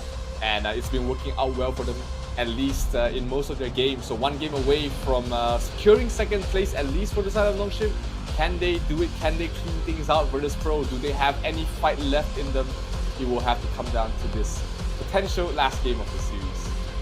Yeah, actually, I'm really curious about Fadden's mods at this point, because he could potentially make the game really hard for the farm lane at the bottom of the map. Yeah, long range pokes and harass is very potent. But my eyes are on this jungle. I mean, Vex on the Kaiser, he's not one of those heroes that can really contest or even fight against any sort of invade. So Vex needs to be off to a great start, and even then, his entire team needs to be able to help him defend his jungle. Yep, his pacing needs to be on point, and at this point, Illusion doing well for himself will be able to get the River Sprite as well, so securing a little bit more levels early game. Oh, hang on. Lots of damage on Faye. Faye should be okay. Fadden dropping very low as well. So both supports taking a lot of damage here, but no deaths yet, which we'll be able to back off. Yep, a little bit more punishment on the side for the supports here, which is kind of unfortunate. And as it stands now, it looks like Illusion will not be able to work with the wave clearer as much as the Lady Sun. So Prince going to be able to rotate and make the first move towards the bottom side of the map. Mac taking a lot of damage from Siri. I mean, the Diren J is one of those heroes that can go decently against the Arlie as long as he takes those favorable trades. And he gets healed up here by Faye as well, by rotation coming in from VP, wanting to really shut down Siri before he gets into a dangerous sort of level, and Mac in trouble. Yep, Siri and Faye, they might be in trouble as well. It's going to be the flowing side bouncing between the two of them. But the Wavebreaker are going to help them heal up for a little bit. Illusion waiting for that perfect opportunity. Can he get that uppercut? He will not. Just uses the Kachosen to really just poke them a little bit and keep eyes on what's happening on the bottom side of the map. Meanwhile, the cross map plays, they know everyone is here. They want to try and get the Byron as well, but looks like the Mankey will stay bar for a little bit. The first stun comes in. Cannon Blast. Faye will block it and tank it for Siri, but Mac not looking too good. It's going to be a Cannon Blast. Shield coming in as well. Siri finally hits level 4. Will have access to Imperial Order. Haku taking a look at one of the jungle camps as well. Will use the Dream Roam to get out. Steals the Zero Golem away. And a 2-on-2. Faye and Siri. Oh, the back line jump in. Illusion. Tanking the shot survives. He puts Virtus Pro behind. But likewise, Virtus Pro instantly replied he will get a kill onto the Mankey. A huge kill for Vex, actually. Yeah, definitely a huge kill for the Kaiser. You want to be able to snowball on this Kaiser to become to reach that mid game without any sort of issues. He defended he was able to get the Azure Golem buff, and now able to take away the Crimson Golem buff from the side of NONGSHIN. So as good of a start as any for the side of VP. But bottom lane, they get a kill on towards Fadden, and that tier 1 tower is not long for this world. Yep, not looking too good at this point. So they win at different parts of the map, right? Jungler will have an advantage in the form for Vex. Bot lane, Max suffering is not the sight to see. They will get the support.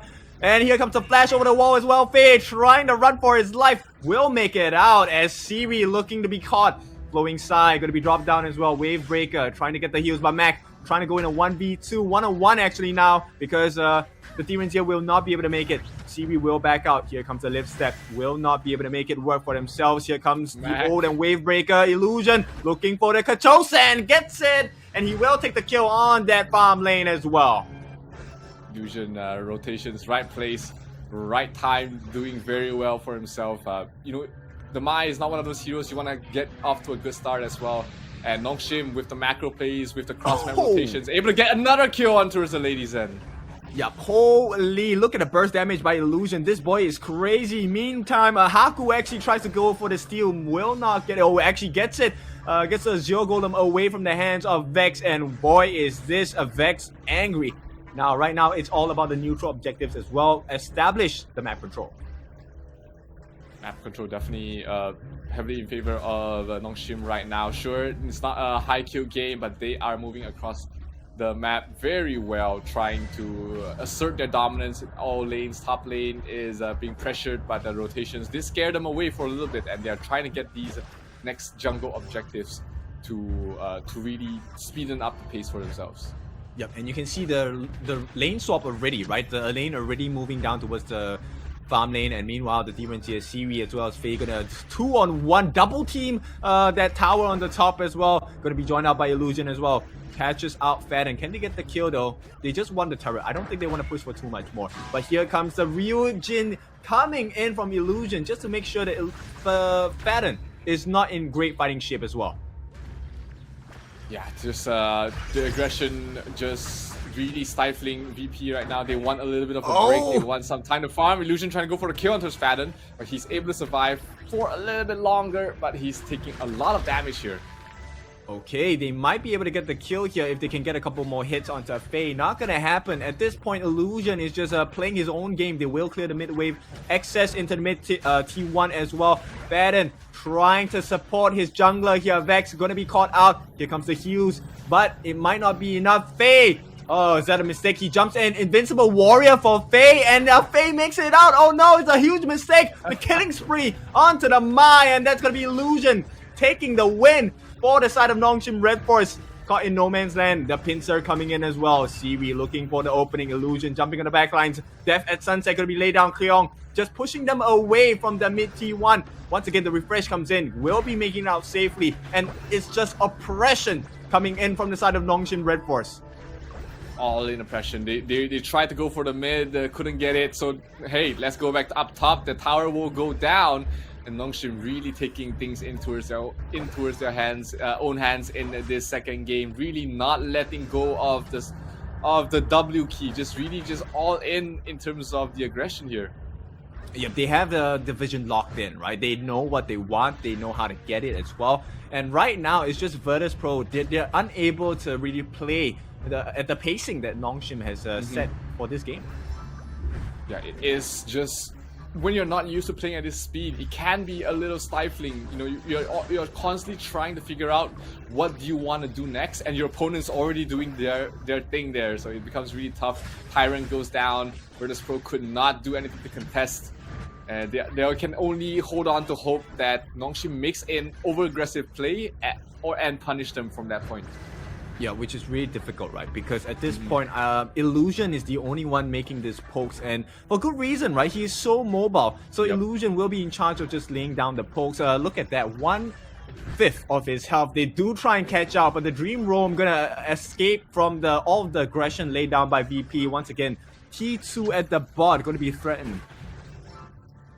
No creep wave though, so they're gonna have to wait for the next one to come in. All 5 heroes, actually all 10 heroes are here trying to find an opening. Siri taking a lot of damage, but Haku is there to back him up. Death by Sunset on towards the bottom side. Refresh already. He's going for the kill. This is a bit too aggressive. Gets locked down under the tower, but Kyung able to back away from all of that. Yep, in the meantime, Illusion going to be taken out as well. Vex spots an open Faye. He wants to go for him, but Kyung going to jump in as well. No more Death at Sunset. Here comes the backup as well. The stun comes in. It's going to be a good one for the side of VP. Some life. Finally, the stun comes in as well. Haku trying to make it out. Will he be able to do so? The shields come in as well. Faye using the ult to push him back. The heals coming in, and he will make it out. Haku! The shield's absolutely insane, and you know that was a punish regardless. Getting 2 kills on the side of Virtus Pro, that does slow down the game a little bit in their favor, and they might be able to recover the net worth lead slightly, and that might have been a mistake from NONGSHIN, an overcalculation at least, it seems. Yep, the lifesteal coming in though from the Illusion Mai. At the same time, quite a bit of tank, Sparkforge Jagger, and double Blazing Cape coming in. One for Menki, one for the Elaine as well. Yep, item progression is really rolling here for the side of NONGSHIN, but Virtus Pro is reaching their critical mass very soon as well. Mac is starting to hurt. Needs a little bit more items, but he's in a good spot here. Yep. Prince, hopefully he doesn't walk there at this time. Fadden will be caught off guard. Here comes the ultimate as well. One more Kachosen. Not gonna hit the mark here, but they're looking for more. At this point, Haku opening up the map. Siri getting a couple of nice free hits. Wow, Illusion throws out so many dirty and painful fans across the board. They will secure the tier 2. Mac. I thought that was half of his health gone with a Kachosan, but manages to use his Maple Dance just in time to block that. Oh, Vex taking a lot of damage from the Demon J. Able to survive just for the moment. Bottom lane, Death by Sunset will be used. They will back off for now. The knockback, second Death by Sunset. Can it bring down somebody, anybody? Oh, this is a bit too deep there for Haku. He's in trouble. The heals, the shields keeps him alive for the moment, but he needs to run. Yep, Invincible Warrior gonna be dropped down as well. Haku is dead. There's no more tank. They need to get out, and they need to get out now. Siri will not be able to make it. This is the turnaround that they have been looking for from the side of Virtus Pro. They're looking for more at this point. But Vex, I don't think he wants to go for the kills. He wants to go for the Tyrant. It's all about the important objectives here. Tyrant will go down. Illusion rethinks his greedy. options It's and might greedy. go for the fight. Yep, it's think inside the box. He will get the kill, but they will not be able to stop this Tyrant take. At the same time, Mac is just going crazy. He will use the lift step to step away. And at the meantime, Nongshin Red Force, they lose so much in the past for 1.5 minutes. They have to watch out for more. Yeah, that got me on the edge of my seat there. Illusion really knowing his limits, almost getting the second Q on towards Mac as well, but Mac was clever enough to back off at that point. So all things considered, VP managing to stabilize the game a little bit, and this was the opening that VP was definitely looking for. One mistake, one overaggression from Nongshin, and they might find themselves back in the game. Yeah, you know what? I would have played so differently from Illusion, which is why I'm not a professional player. I would have gone and tried and steal the Tyrant. But anyway, here we go. Dream Roam gonna be used down. Haku frozen at the same time. He's tanking all of the different skills. Prince has not dropped down his ultimate yet, so there is some room for the turnaround. At the same time, Illusion making sure he tries to land at the pokes down, melting them down before the actual fight starts. The actual fight about to start here.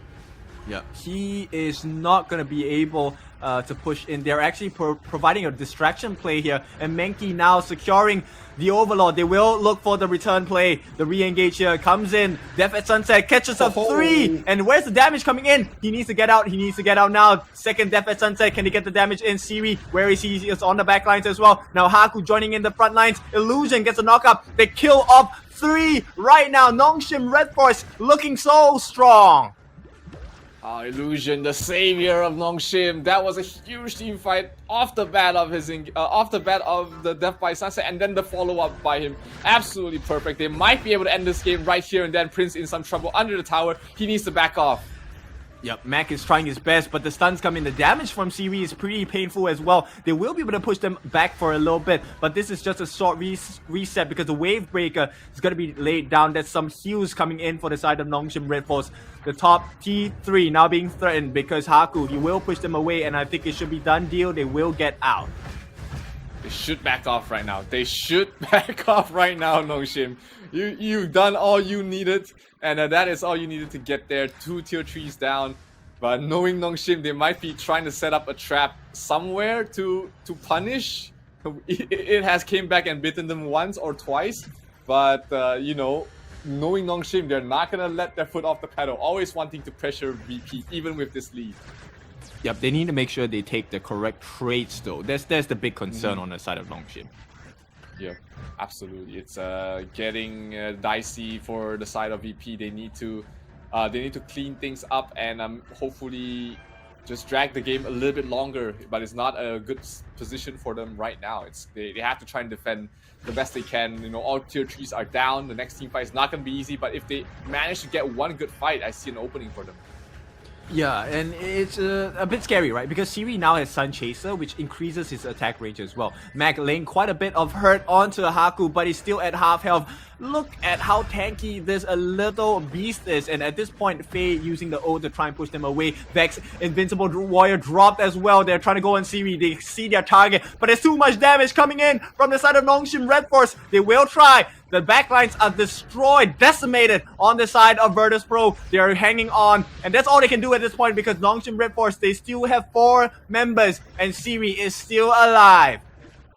Siri, all the damage they need to finish this game off right now. Creeps are arriving. Are they gonna Oh, focus the on it? They're gonna kill onto a Spadon.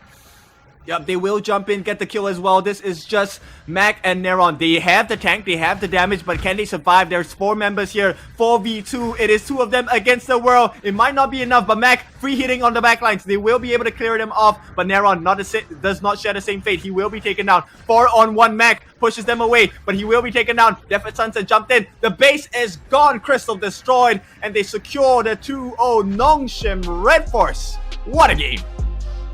Yeah, that will lock them in as at least second in the group. A little bit of a sad, result for them towards the end. They tried so hard, but still NONGSHIN Red Force showing why they need to be a team to be reckoned with in the honor of King Scene, because they play so aggressive so fast, and a lot of teams really stumble against this style. And ultimately, it was just a good result overall for the team, and I hope to see them more in the future. But on the other hand, Virtus Pro definitely gave it their all towards the end. Unfortunately, it was just not enough, and they will finish, what is that, the bottom seed? Yep, I think it's the bottom seed, but nonetheless, let's take a look at the other side of the game. The MVP here, Siri, doing so much damage. 4-1 and 5, 109.4 thousand damage. Zero, your thoughts on this player? My goodness. I mean, he definitely had a good game. Wasn't the easiest game. The lanes was he had a bad start but he did manage to recover very well. So he was he provided most of the damage to end the game as well. Didn't die in the last fight, or else it could have gone on for a little bit longer, but still really good game for him and the rest of his team as well. I would have thought Illusion would have been the MVP there. Well, I think Siri did a very good job at the last stages of the game here. What an itemization. Sparkforge Dagger with the Doomsday, Deep Frost Siege to amplify the damage. And with the Sun Chaser increasing his range, so he was able to match Mac for a couple of seconds. At the same time with the Cloud Piercer as well. MVP of the game for sure. Let's take a look at the damage that he managed to deal along with the rest of the members on the team. I think we might have missed out Kyung because he was such a vital player along with Faye. Yeah, absolutely. I mean, the entire team played really well. That has been the way they played, right? It's always aggressive in towards the jungle, and they all complement each other. Haku playing the aggressive front line, and then he has his team always rotating in. Illusion always looking for an opportunity. Kyung as well always loves a good team fight, and Faye giving that second ultimate to Kyung really enables him to play as aggressive as he wants. Really good showing here for NONGSHIN. Yep, let's take a look at how this game went down. I mean, it was just total domination all the way. At this point, Vex, this was really unfortunate. He actually burned his Invincible Warrior, but he could not get the kill on Faye, and this is where the turnaround came in. What a nice ultimate coming in from Illusion. Yeah, Illusion just everywhere across the map early on, really allowing his team to play very aggressive here. Kyung diving a bit too deep, as was able to back away from that. Not going to be punished, but after this, we did see VP put up a good defense, a good fight to stall out the game a little bit longer, but ultimately it was just not enough. Yeah, this was a potential turnaround, right? But at this point, they couldn't get any more kills, and this play by Illusion, goodness, even with the think inside the box, did not do enough to stop him at this point, and it was just game over from there because they had all the damage to offer, and they had all the positions and movements on the side of NONGSHIN Red Force to make it work for themselves. The Dream Roam really doing so much work for them. Yeah, I mean, that was this is what separates mortals from gods, and they played really well here. NONGSHIN, especially both Siri as well as Illusion. The final killing blow for NONGSHIN, able to finish off the game right here and now, not allowing the game to drag on any longer. And we're gonna take a look at the standings after this game to see, how has things finalized here. NONGSHIN will be locking down for a second in the table, while Weibo sitting comfortably on top. Virtus Pro, unfortunately, only taking 1 map win out of 8 games, and they're not able to get anything else. Yep, so we have we do see the potential fate of this group at this point. Weibo Gaming, all they have to do is to win 1 more game, and that it will be set in stone in terms of the ticket towards Riyadh later on in this month. Yep, they are one step away. It boils down to their final game. It's not going to be a tough matchup in terms of how we've seen the performance so far. Tribe Gaming will be the final game that they have to play up against. That is also the next game. So Weibo Gaming, one last hurrah, one last good performance for them, and they're basically there. Yep. I mean, of course, Tribe Gaming gonna have more supporters here. Basically, support from NONGSHIN Red Sports, right? They want them to take the win as well. Yeah, it's been a long journey for all these teams. 2 days of grueling fights, and it will end in the next match, which is going to be Tribe against Weibo. Will we have a interesting series, or will it just be the Weibo Gaming Show? Ladies and gentlemen, don't go anywhere. We will find out the conclusion of the last chance qualifiers in a bit. So see you guys after this break.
Welcome back. It is the Esports World Cup last chance qualifier. This is your favorite kind of tofu, Kindofu. With me today is Zero as well. Now we are in at the last stages of today. Potentially.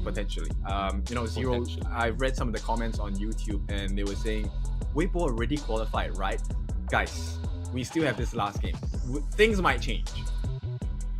It's a rough, tough call. I mean, it's a very tough call here for the side of Tribe to actually take a win 2-0.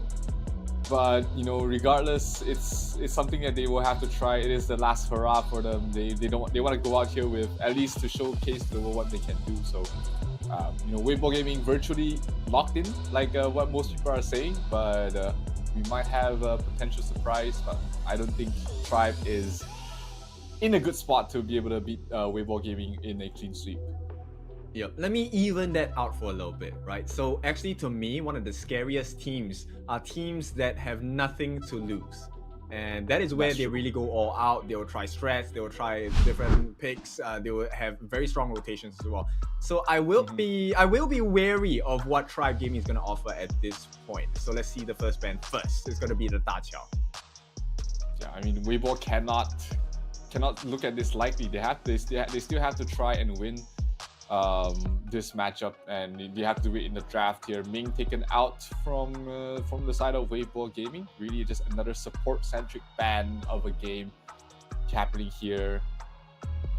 Maybe we can see a Zhang Fei ban. The team seems to really dislike banning the Zhang Fei for some reason. Oh, there we go. Thank you so much. Okay. Thank you so much, Ryan. Validated. Oh, they heard you. Finally, someone takes it out, but that leaves Kongling having the Luna potentially for them to pick up. That is that's a very scary hero in a very scary player's hands, and we might be able to see it here as they do pick up the Dalia though for the side of Tribe. Yeah, so MTS trying to lock in the Dolia at this point. I like this. I mean, the Celestial Melody is going to be a good one. And now, Gui Yu. Same, I'm going to change my pronunciation. Gui Yu, expensive fish. He's going to pick up the Arlie, and Kongling going to secure the Mai for the team. So Guhai going to have a good time with this Mai, and JD I think could be absolutely mint with this Arlie. Yeah, definitely. It's very something they're not too foreign with those two heroes, and allows them to play aggressive as well. Tribe has that in their hands. I mean, Lady Zen, we've been talking about how she is such an oppressive mid laner that you really have to think about what you are going to do against it. But Weibo, are they going to lock in their supports here? Not many good supports left in the pool. They're going to go for the Luna. They're going to go for the Luna here, kid. Is this over? No, Should we go next? Yeah, I was about to ask the same thing. Is this game over? We have the Kongling Luna. We have seen how potent, how dangerous, how slippery. I mean, there's so many words I can put, but it's just a danger. Big red flag is a danger. Waving the red flag right now. You know that you're in for a treat when you see a Kongling Luna. He showcased that in the first game of this tournament that they played in, and after that, I think he was banned every single game or something like that, or something crazy like that. That is crazy. Nobody wants to deal with this Luna. And Tribe Gaming take it upon themselves to say, you know what, we do it for the views. Let's just fight against the Luna. Maybe we win, maybe we don't, but it will be a good show. Wow, good show for us, for sure. A good show for Kongling. I'm not sure about the likelihoods of Tribe Gaming having a good time against his Luna though, but we'll wait and see. Maybe they have some sort of strategy, and that's why they're letting it through.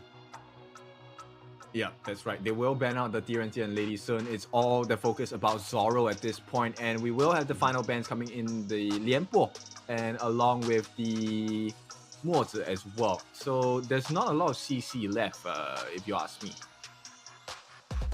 Yes, in the support role, really not much left in terms of the crowd control. Ming is open, but it's not really a partner you want to play with the Arlie. He's just too mobile that you can't really constantly have your skills up on her. So maybe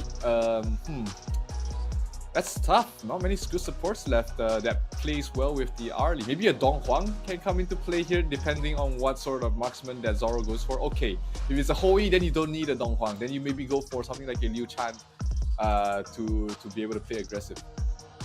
Really? They want to go with the whole E. It's Against a risk, man. Luna. Yeah, it's a risk, man. I mean, I love me a good Hoi. I play Hoi quite a lot as well, and I have experience playing against Lunas, but I'll be honest, the experience hasn't been great.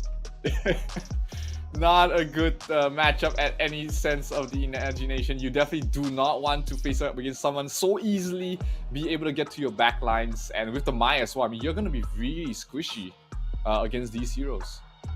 Yeah, and it's complemented by the fact that there is a potential of a tie-in here. If No really goes for this, I call it here, right? I don't see how the game is going to go well for Tribe Gaming at this point. Oh no. Yes. Rough. Yeah. Tie-in or No is gonna give them a little bit of sustain. Not the best pairing of the supports I guess they were really looking for the side of Weibo. But you know, it's the best they can get. Support pool is really shallow at this point, so they'll pick up what they have. Yep, it's a straight counter pick, right? Even if, let's say, we swap out the Dolia for, or maybe the Ma Yin for a Dong Huang, the tie-in does wonders against Dong Huang's That's kit. true. So That is true. it's a bit unfortunate, but we'll see, right? You do what you can with the cards you're dealt with. So Tribe Gaming gonna do their best against a Weibo Gaming who are looking to secure that ticket. They need it stamped to Riyadh.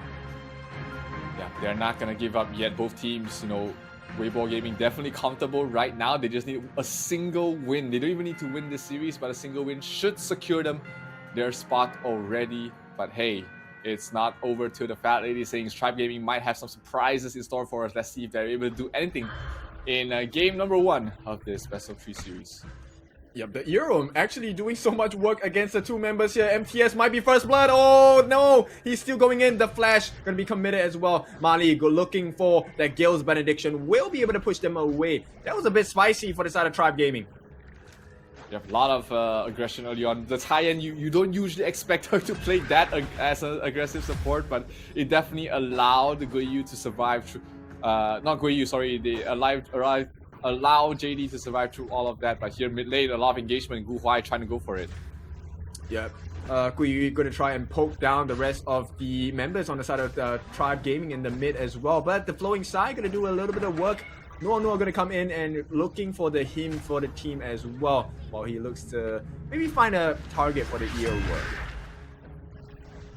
Nothing achieved so far, at least on both sides. Net worth lead being taken slightly there from the side of Weibo, but they're still waiting for the next round of fights to happen. Kongling playing very aggressively. Mali only level 3 at the moment, and the Luna is already ready to fight. Yep, really, Zoro, you should get out. I mean, they're trying. Kongling is making the wonders again against Max Green. He's gonna jump in with the Crescent Slice, with the Searing Stab as well. With the New Moon, the passive is proc, and Zoro will be taken down. This is Weibo Gaming taking the lead once again. I mean, this is what we expected from them, right? Oh, he's not done yet. JD Oh, going for the God. one-on-one under the turret. And that will be Weibo Gaming. What a show right off the bat at the 2-minute mark. Yeah, they are really just taking matters in towards their own hands, really just asserting their dominance across the map. 3-0 right now with a 2,000 net worth lead in 2 minutes. Yikes. Yep, I mean, I have to have my hands on my chair now because there's nowhere else to put them at this point. It is a really rough situation here for the side of the Tribe. Not really able to achieve anything. Zoro dies again in the bottom lane. Killing spree for JD. You really want to give Arlie a good start? Oh Yep. no. It's hard. It's hard to watch at this point. It's just it's not a matter of whether Weibo Gaming can win. It's when they will win. But of course, if they can last until the super late game, maybe for the side of Tribe Gaming, maybe we'll see a shift in momentum. But as of now, it is just JD hunting down Zoro. Here we go. Knock up. It's going to be a quick kill. Nonetheless, Rampage coming in for the side of Weibo Gaming. Another kill. 5 kills. They will get taken down finally. Put themselves on the scoreboard for Tribe Gaming. But it's a consolation prize. One they are going to be happy to take at this point. Yeah, and look at Zoro. He has nowhere to go, nowhere to run. He's forced to help and rotate towards the Sage, the Crimson Golem to secure that for Mali. But Mali's already not off to a great start. At least they got a kill on towards Kongling, which will salvage his game a little bit. But JD is the main problem right now. He had an uncontested start, uncontested game so far. And they need to... Oh, JD, what was that? A little bit aggressive. But he should be A-okay here. Yep, actually he's just styling on them at this point. It's a 1-on-3, right? Yes, granted Nono is around as well, but here we go. Mali getting caught out once again by the New Moon. Crescent slices along with the Searing Stab. They're looking for more. Gu Huai is gonna get the kill, and they will get the Tyrant as well. And this is all pressure, oppression coming in. Kongling looking for the kill. Will not hit the mark with the ulti from the Zoro Hoi, and with this, it's going to be a secondary kill. 7-1, Weibo Gaming. Stop it, you're killing them too much. They're already dead at this point. Double kill for Kongling. I mean, that dive behind the tower, they knew the limits, absolute limits. Meanwhile, mid lane, Arlie gets a kill on towards the Lady Zen as well. He didn't need any help at all. And they're going to be able to bring down the mid tier 1 tower and the bottom tier 1 tower. Top lane is Guiyu trying to man fight versus to the Mayin and the Dun trying to do with the Guiyu. Nice flash over the wall, but better follow. And Mayin does able to set up the kill. He goes down though for Guiyu. Right. Mali, I mean, there's a decent recovery, but they need a little more. In fact, they need much more. It's a 5,000 goal lead. Yeah, this goal lead is nothing to be trifled with. 5,000 goal lead in 5 minutes is a mountain. Let's put it that way. It is very difficult, and the bottom tier 2 does fall as well. Weibo Gaming really can just get anything they want at this point. Yep, at this point, it's 9-2 in the 5.5 minute mark as they traverse the map as a unit, right? So this is a very scary approach into the game for the side of Weibo Gaming. Nothing less than we expect. Nono looking for the jump in as well. It's a 3-on-1, 4-on-1. They don't even need it. Godlike coming in from the side of the farm lane. 1v3 Kongling. Nobody's able to catch him as well. He jumps into the backlines looking for the kill. A Q secure there as Kongling will trade his life for the rest of the team, but nonetheless, JD getting a couple more kills as well. It's all worth it. Absolutely. Like at this point, it's just about just a showcase, just a style play here from the side of Weibo Gaming. They can get kills at a whim, and they have been doing that so far. I mean, that network graph looks rough right now for the side of Weibo. For the side of Tribe. Is there any way they can come back into this game? Well, unless like Weibo Gaming suddenly stops playing the game, yes, there is a chance. But at this point, look at the level advantage, man. They're all double digits already, with the exception of like Gu Huai and Nono. At the same time, Max Green is level 7, guys. Level 7. Not under the Leah. The Leah really needs mainly just the levels, doesn't really need the items, because the heals do scale pretty well through the late game, and of course the ultimate.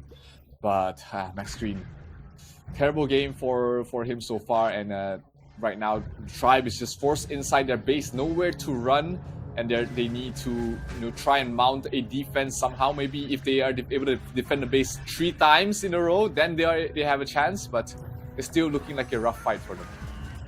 Yep, there's 1/5 of his health on the side of Zoro whenever Gu Huai lands a Kachosa, and the jump in comes in as well. They want to deal the killing blow. They want it now. Kongling on the backlines jumping in. There's too much damage as they're looking for more MTS. Maybe he can change this fight, but the tier 3 is going to be taken down in a moment. And it's all about this team. Weibo Gaming crushed them. They crushed the competition. They crushed the Crystal as well. They take game 1 convincingly. Weibo Gaming, welcome to Riyadh. Classic Weibo Gaming fashion, and with this win, they secure their spot. They just need visas and flight tickets right now, but they look tournament ready. This is a massive, absolute performance coming from the side of Weibo Gaming in the last chance qualifiers. And Kin, this has been their standard throughout the entire qualifier, just absolutely dominating their opponents. Yeah, and you know, it was interesting because before this, you told me that they wanted to qualify for invitationals, but they could not make it. So, I mean, this is they're taking to the skies. Welcome to Riyadh, man. I mean, the tickets secured, your seatbelts are ready, seats will be chosen, I guess. Let's take a look at the MVP for the first game. Is it going to be Kong Ling? Yes, it is. You give this man the Luna, he will take the game for you. 5-2 and 8, 58,000 damage, and really just setting his team up for victory. Never afraid to die, always deep in. Sometimes he did die, of course, but still able to help his team achieve this victory. Yep, it's for the greater good, right? And I think when we take a look at the items, there's going to be a huge disparity here. You know, Eternity Blade would have been the next item for JD. JD 8, 1, and 2 here already completed the Doomsday Crimson Reaper as well, and Boots of Agility. Meanwhile, Noah actually going for more aggressive items magically, right? Besides the Crimson Shadow built into the Redemption. And yeah, a lot of healing coming out already, but Kong Ling, my goodness, he went for a more defensive structure. August Wood along with the Insatiable 2 and Neblon Wood. It would have been even worse later in the game. Yeah, absolutely. I mean, Dono was building for the Venomous Staff to reduce the healing of Dalia a little bit, but you don't need to reduce damage if you just reduce their healing if you just kill them right there and then. So overall, a very good game here from the side of Weibo. I mean, this has been how they've been playing the entire qualifier so far, and I don't expect it to change anytime soon. It's just been the classic style that's been working out for them, and with that, they punched their ticket to Riyadh. Literally punch their ticket into Riyadh here. We will prepare for the second game. But in the meantime, we will take a look at the replay as well on how this game really went down. Let's be honest, I mean, the Hoi pick was kind of iffy at this point, but Kong Ling, the moment they had entry into the jungle, the combinations, the searing stabs, the crescent slices, the new moon procs, resets, Zoro was never going to live it down in this game.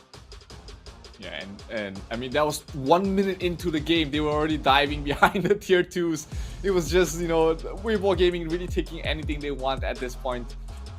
Even from the start. And under the tower, they couldn't get out of their Kong Ling. Really just was toying with them, going in and out. So did Gu Huai, really just being a lethal 1-2 punch for the side of Weibo Gaming and Tribe. You know, they look completely lost. What do you do against this aggression? What do you do against this sort of ferocity from the Malaysian squad? They haven't been able to find an answer yet.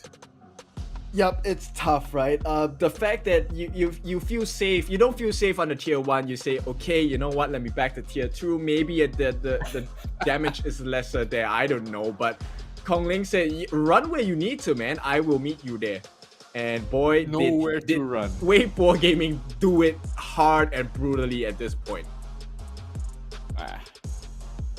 I mean, I knew they would be good coming into this tournament. I didn't know they would be this dominant, like just head and shoulders across their opponents. 7 minutes 40 seconds, almost beating the fastest game time from Season 2 Invitational, and I believe that is the fastest game time for the last chance qualifiers. Yeah, sorry. Tell me again, what's the timing? 7:44 was the timing. 7:44.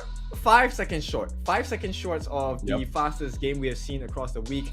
And in the space of about 50 seconds, we will see whether Weibo Gaming is going to continue this trend, or maybe Tribe Gaming, I don't know, maybe they don't want to go out like that. They want to give us a better game, give us a better draft as well. I think it really came down to the draft. Zero, I don't know whether you agree with me.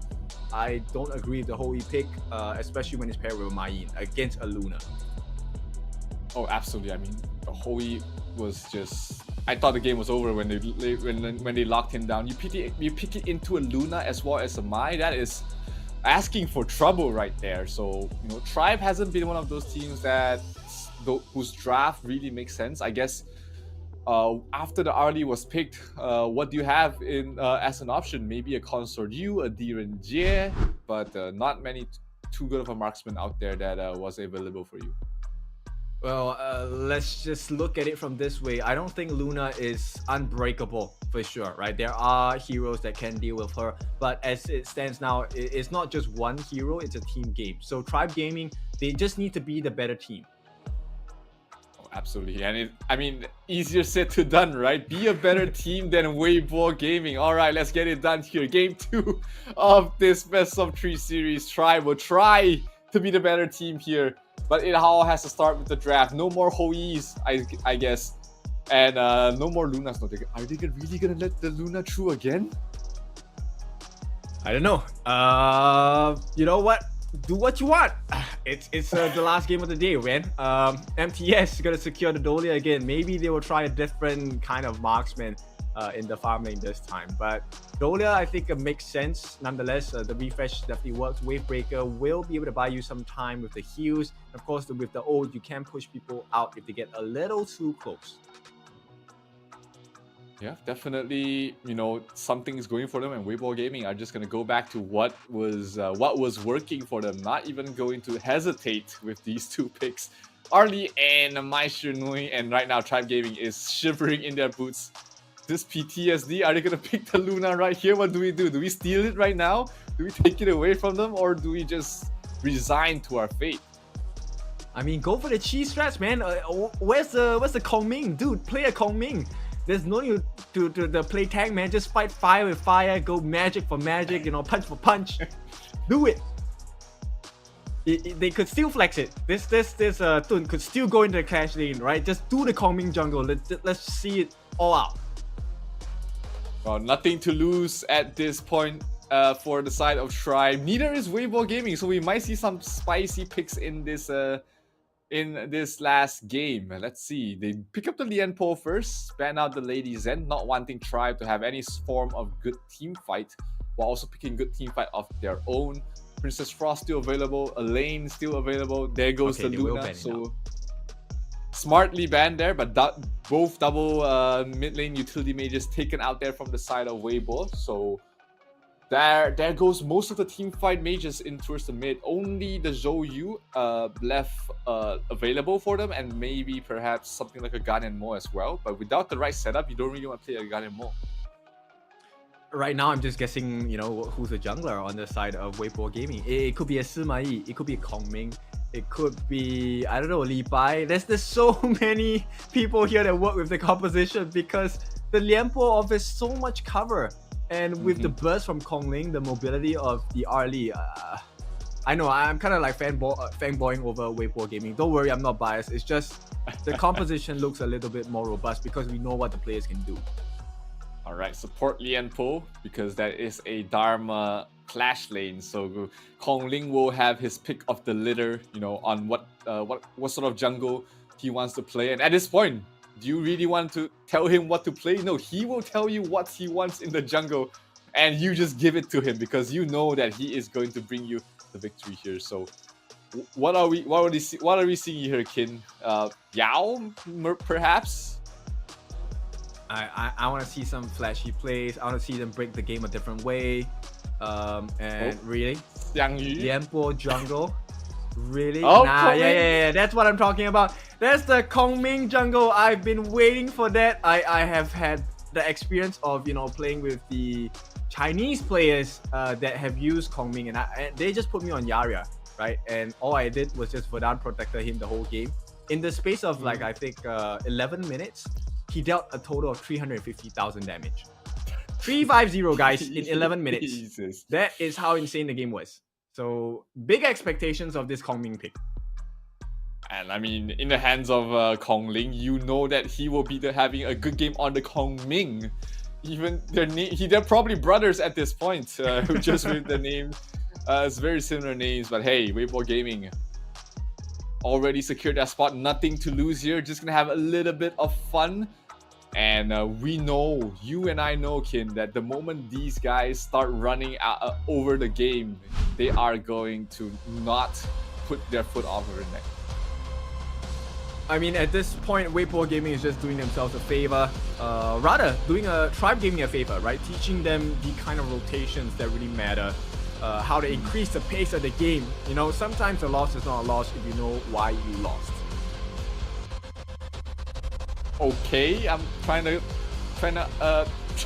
go with that logic, but you know, you have to learn from your losses, or else a loss is still a loss for anyone who loses there. I mean, Weibo Gaming hasn't had much to learn throughout this entire qualifier. They have been the teachers so far.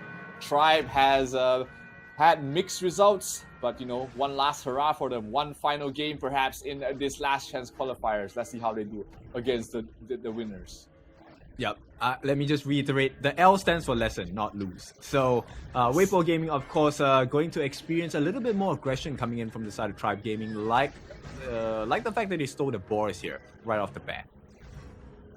Yeah, really not afraid at this point, and really nothing to be afraid of, because you know they are mathematically out, but you know at least they're still trying to push their limits, trying to see if they can break Weibo Gaming. Being the team to say that you at least took one map out of Weibo Gaming is still something to brag about. Oh, for sure. And now we're gonna see Zoro gonna try and jump in as well. And at this point, I think they do have decent damage. Oh, hang on, why is there no damage? No, actually just ate that and walked away. I mean, starting is only level 3. You're not expecting a huge amount of bursts without, you know, the Staff of Reprobation. Oh, what a knockup as well onto 2, and Weibo Gaming, they turn it around. It is going to be the first blood, and it's not going to be just one death here on the side. It's just going to be chaos, and Weibo Gaming opened the game with the first blood now, leading by about 500 gold. Definitely in a good start here for the side of Weibo. Very aggressive moves, and MTS in some trouble. Good night. Yep, good night indeed, and this is going to be the start of the very hard spiral, because once Kongming gets the farm, it's really just winning strategy. Boom, you're dead. We TP, and then boom, again, winning strategy, reset.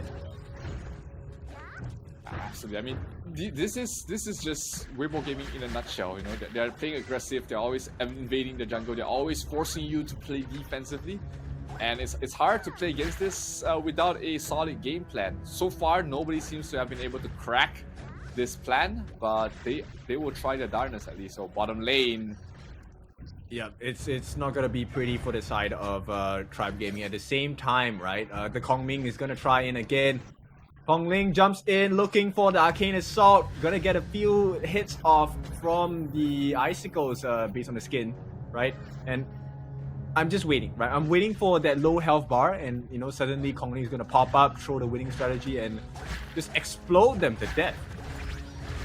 For those who is unfamiliar with the kit of Kongming, why we use it in low HP is because every time you get a kill with it, the cooldown resets immediately, allowing you to really make some flashy moves and turnarounds with the amount of burst damage that Kongming can really bring to the table. So Kongling will be looking for that, but bottom lane, Zoro in trouble. Yep, he's not gonna have a good time as well. JD gonna try and jump in as well. Will get out with the lift step, and oh, it is not looking good. Once again, Tribe Gaming suffering at the hands of Weibo Gaming as they're looking for more at the top as well. The jump in. Where is Kongling? Here comes a winning strategy. They will get it. The prisms will land down. Once again, he's looking for more. The reset comes in. Okay, the shield blocks it. Kongling will be taken down finally. At the same time, they're going on the 2-on-2. Mali, he's trying his best. Gil's Benediction. He does have the refresh as well, but one more knockup is gonna do it. No, looking for the kill. He will be safe. Mali somehow walks out with a pixel health. I thought he was dead on bottom lane. JD trying to get a solo kill, but he still goes in for him. Yeah, no, wanted to make life hard for Marley here, and it's gonna be a killing spree. It's just plays across the map. Weibo Gaming just having fun at this point. Tremor Smash to get out, and he's gonna be safe and sound. Oh, Max Green in trouble. Can they get the kill? Kongling is here, but he has no Azure Golem buff. He's not gonna have the cooldown, and the HP is a bit too high for him to be able to burst down with the winning strategy. So they are done with the aggression for now, but they definitely make it hurt for the side of Tribe. Yep, they made done like done. So at this point, Nono and JD gonna pressure the Crimson Golem as well. Starting and Mali, Zoro, they're all here to help. But Guhua gonna come in from the back as well. Kachosen gonna just allow them to disengage at this point. Will they commit? Gonna use the Audi to get out safely as well. And all 5 members of Tribe Gaming are here to salvage nothing, essentially, because Weibo Gaming is not making any moves. Yeah, you know, these aggressive plays forcing you to react and then nothing happening really takes a lot of your farm away from your heroes. No, barely surviving that. JD might fall. A shutdown this time, a very nice one, so they will recover some farm into MTS's hands, which is great, right? But as it stands now, it's still a 2,000 goal lead, and Kongling is busy taking the tyrant. More map protection mid lane fight though, not gonna look good for the side of Tribe. They lose 2 already. And it's gonna go worse as they go turn on a fight here. They will just disengage, right? There's no point fighting anymore, at least from the side of Weibo Gaming. Right now, any fight is more of a display of ego coming out from Weibo Gaming because they do not need to do so. But Zoro, winning strategy. Okay, not gonna hit the mark from Kongling here. Steals 1 more camp. He's level 10. Guys, he is 3 levels ahead, 2 levels ahead of majority of the cast on the side of Tribe Gaming. And once his staff of is he going for the staff of aberration? Can we check a look at the items for the current progression? He went for the insatiable tome, playing a bit safer. Oh, what? Angela, hello, were you there? I left my Angela right here, but no, he's not longer there anymore. Yep, they have a delete button at this point, and here we go, the jump in by Guhuai as well, catching everyone. It's a split fight. They might be able to get the Mai, so the Mai will drop as well, but Kongling is still healthy. Where is the winning strategy? Where is the Arcane Assault? Gonna jump down, winning strategy, a free kill, reset, a second one. He doesn't even need it at this point. With the time shift, he should be able to get the kill as well. Gil's Benediction will not save the day. It's a double kill. Kongling is just too powerful. Weibo Gaming dominate at the 7-minute mark. And you see him at half HP. I guarantee you he's looking where he can get the next kill. He spots MTS, he's trying to go for it. He is that impressive. He's thinking about, alright, when you're half HP, usually normal players like us, we would think, okay, let's time to back off. But if you look at how Kongling was looking at the map, he was looking at where he can re-engage. And he is looking for re-engage right now. Yep, time shift to jump in, a better position to land the Arcane Assault as well. Here we go, lands on the 3. Did he use the winning strategy just then? Okay, yes, what a waste. But nonetheless, it's going to be a knock-up. 3-man knock-up. It's going to be 1 down, 2 down. Starting is the next one to fall. And MTS, they get a double kill on the side of Weibo Gaming. Sure, they lose Hui, but this expensive fish is not worth a lot at this point.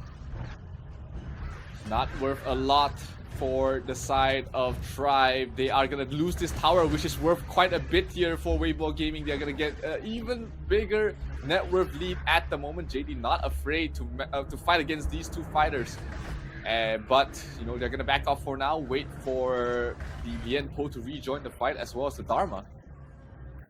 Yeah, they can take whatever they want. Grocery shopping day 2, right? They have the bottom aisle, the left aisle, top aisle, right aisle. Take a pick, man. This Kongming is just crushing it so far. Absolutely crushing it in every sense of the imagination here.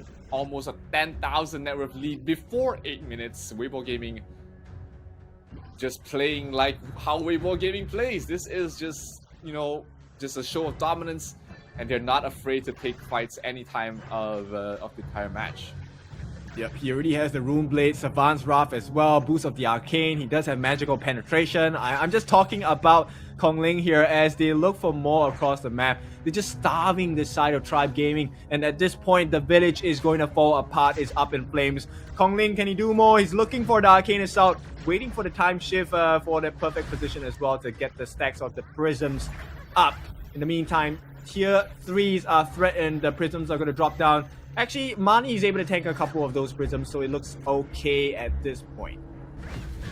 Yeah, Kongling didn't go for a full-on damage build with Staff of Reprobation. He did go for more of a tanky build to allow him to stay longer in the fights, you know, Insatiable Tome, as well as the next following item that he's about to complete. So really focusing on surviving because he knows that his team is about to do the damage that he needs. He doesn't need to kill them all. He has JD for that. So he just needs to be the distraction and really just be able to stand in the front lines.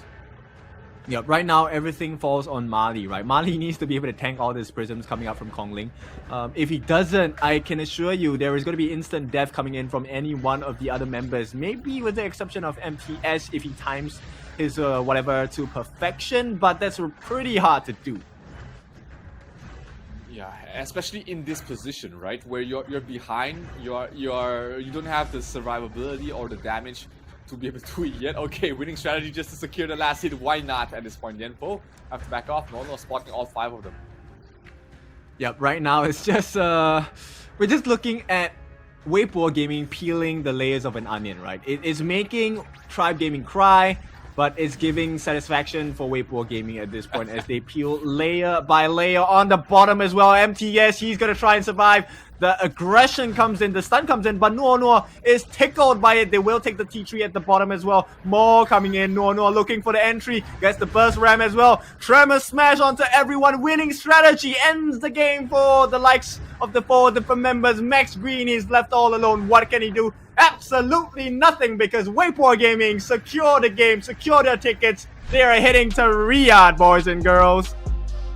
What a perfect ending for a perfect qualifier here for the side of Weibo Gaming. Never dropping a single map, only one game ending above 20 minutes, and just an absolute show of dominance from the Malaysian squad. They will join their fellow countrymen with Team Secret and LGD also qualifying for the EWC, and we will have a very good representation of Malaysia in the EWC.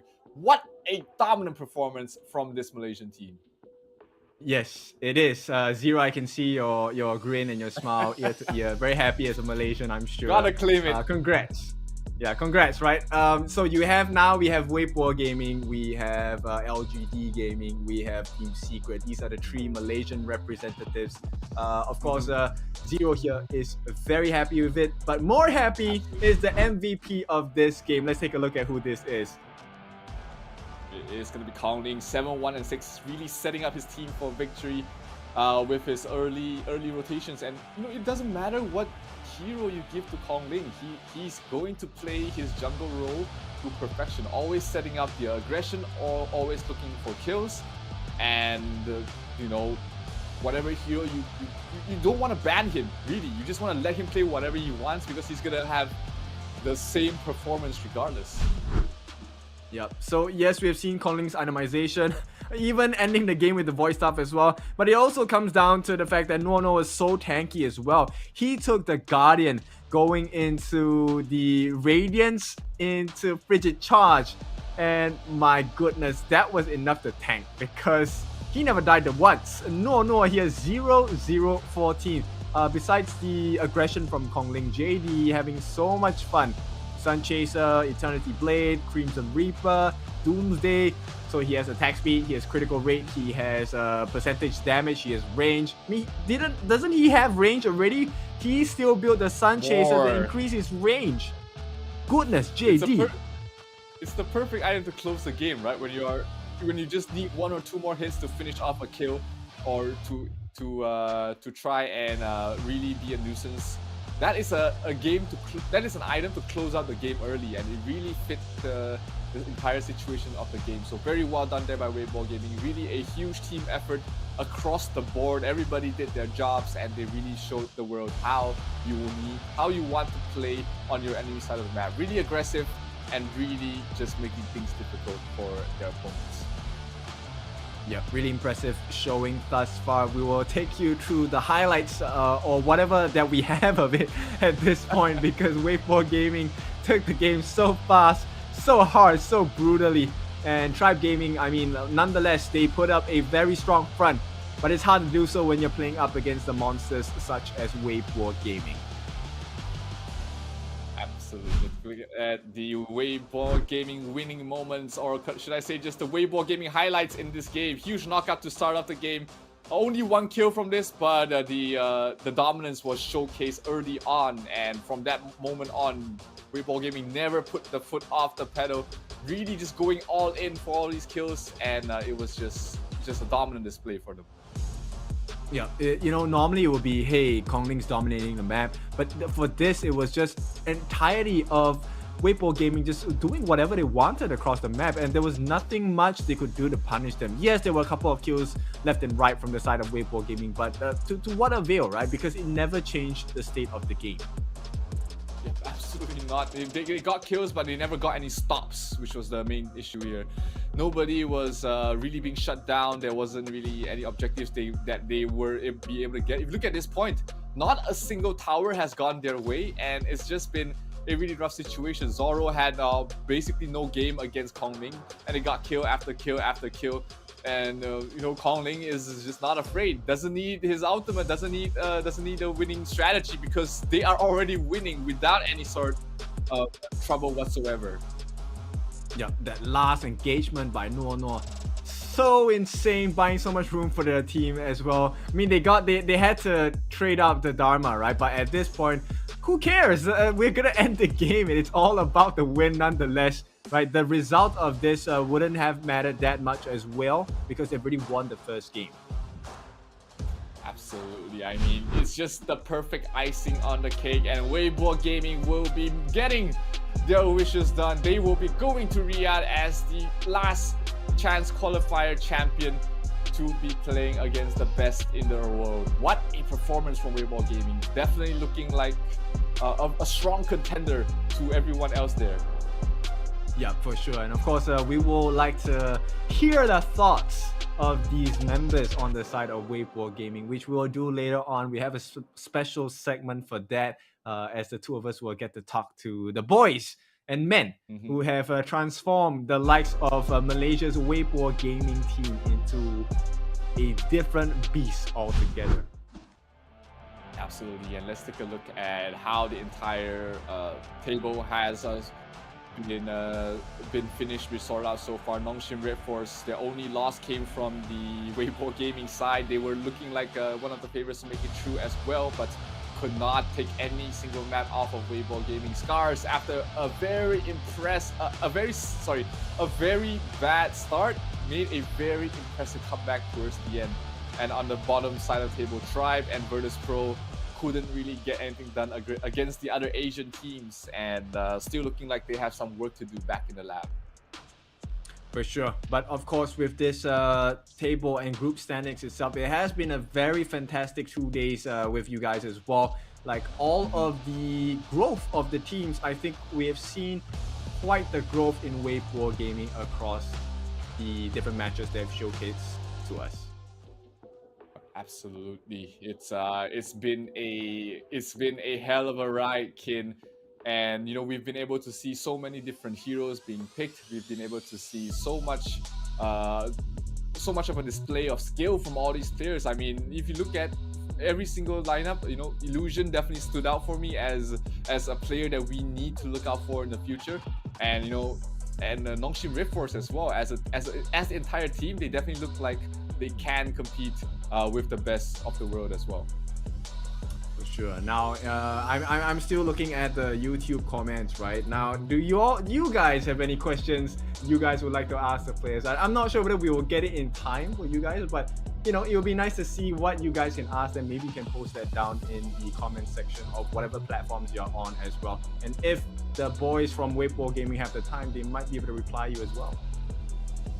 Absolutely. You know, this is the time to pick the brains of potential future champions. You never know if they are going to be making it that far, because hey, you know, Cinderella stories can happen. Royal Roaders have been a thing in the past, and you just want to make sure, especially if you're aspiring to be a professional player in Honor of Kings or any game, you know, this is the best chance for you to understand what it takes to become a champion.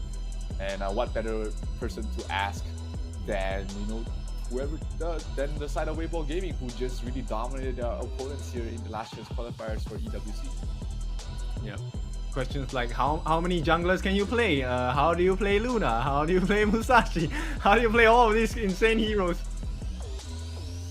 Yeah, absolutely, and we don't have to wait any further, because we are going to have a player from the team of Weibo Gaming, the champion of the EWC Last Chance qualifiers, here with us. And hello everybody from the side of Weibo Gaming. How you guys doing? How do you feel after that win?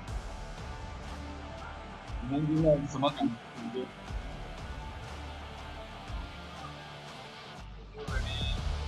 Like sorry, how do you feel after that that final win after securing your spot in EWC? How did that make you guys feel?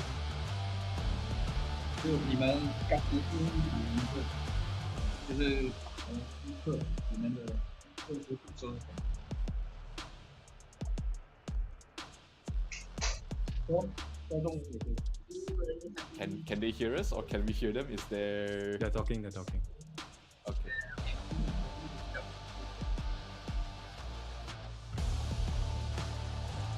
Okay, I think we can ask them the next question as well. I think if you had to rate the difficulty of the teams, who was the team that was the most difficult for you?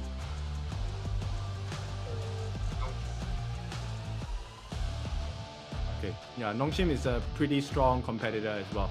Now, are you guys ready? Any teams you guys expect to want to play against? Who's your dream team to play against in the Esports World Cup? 明白。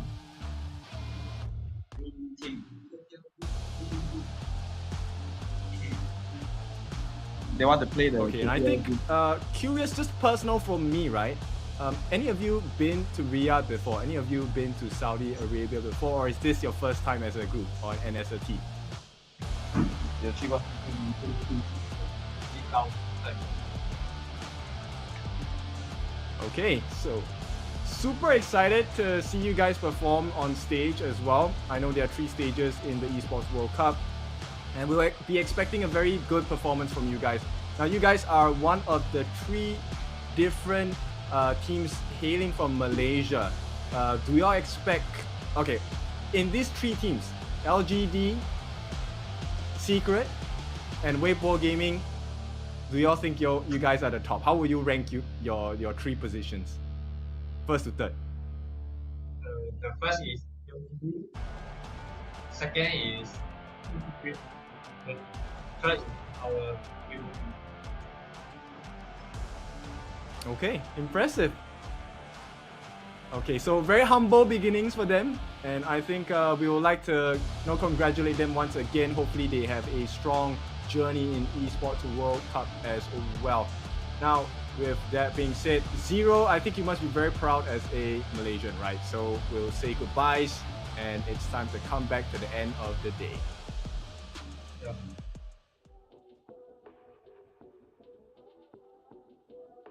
What?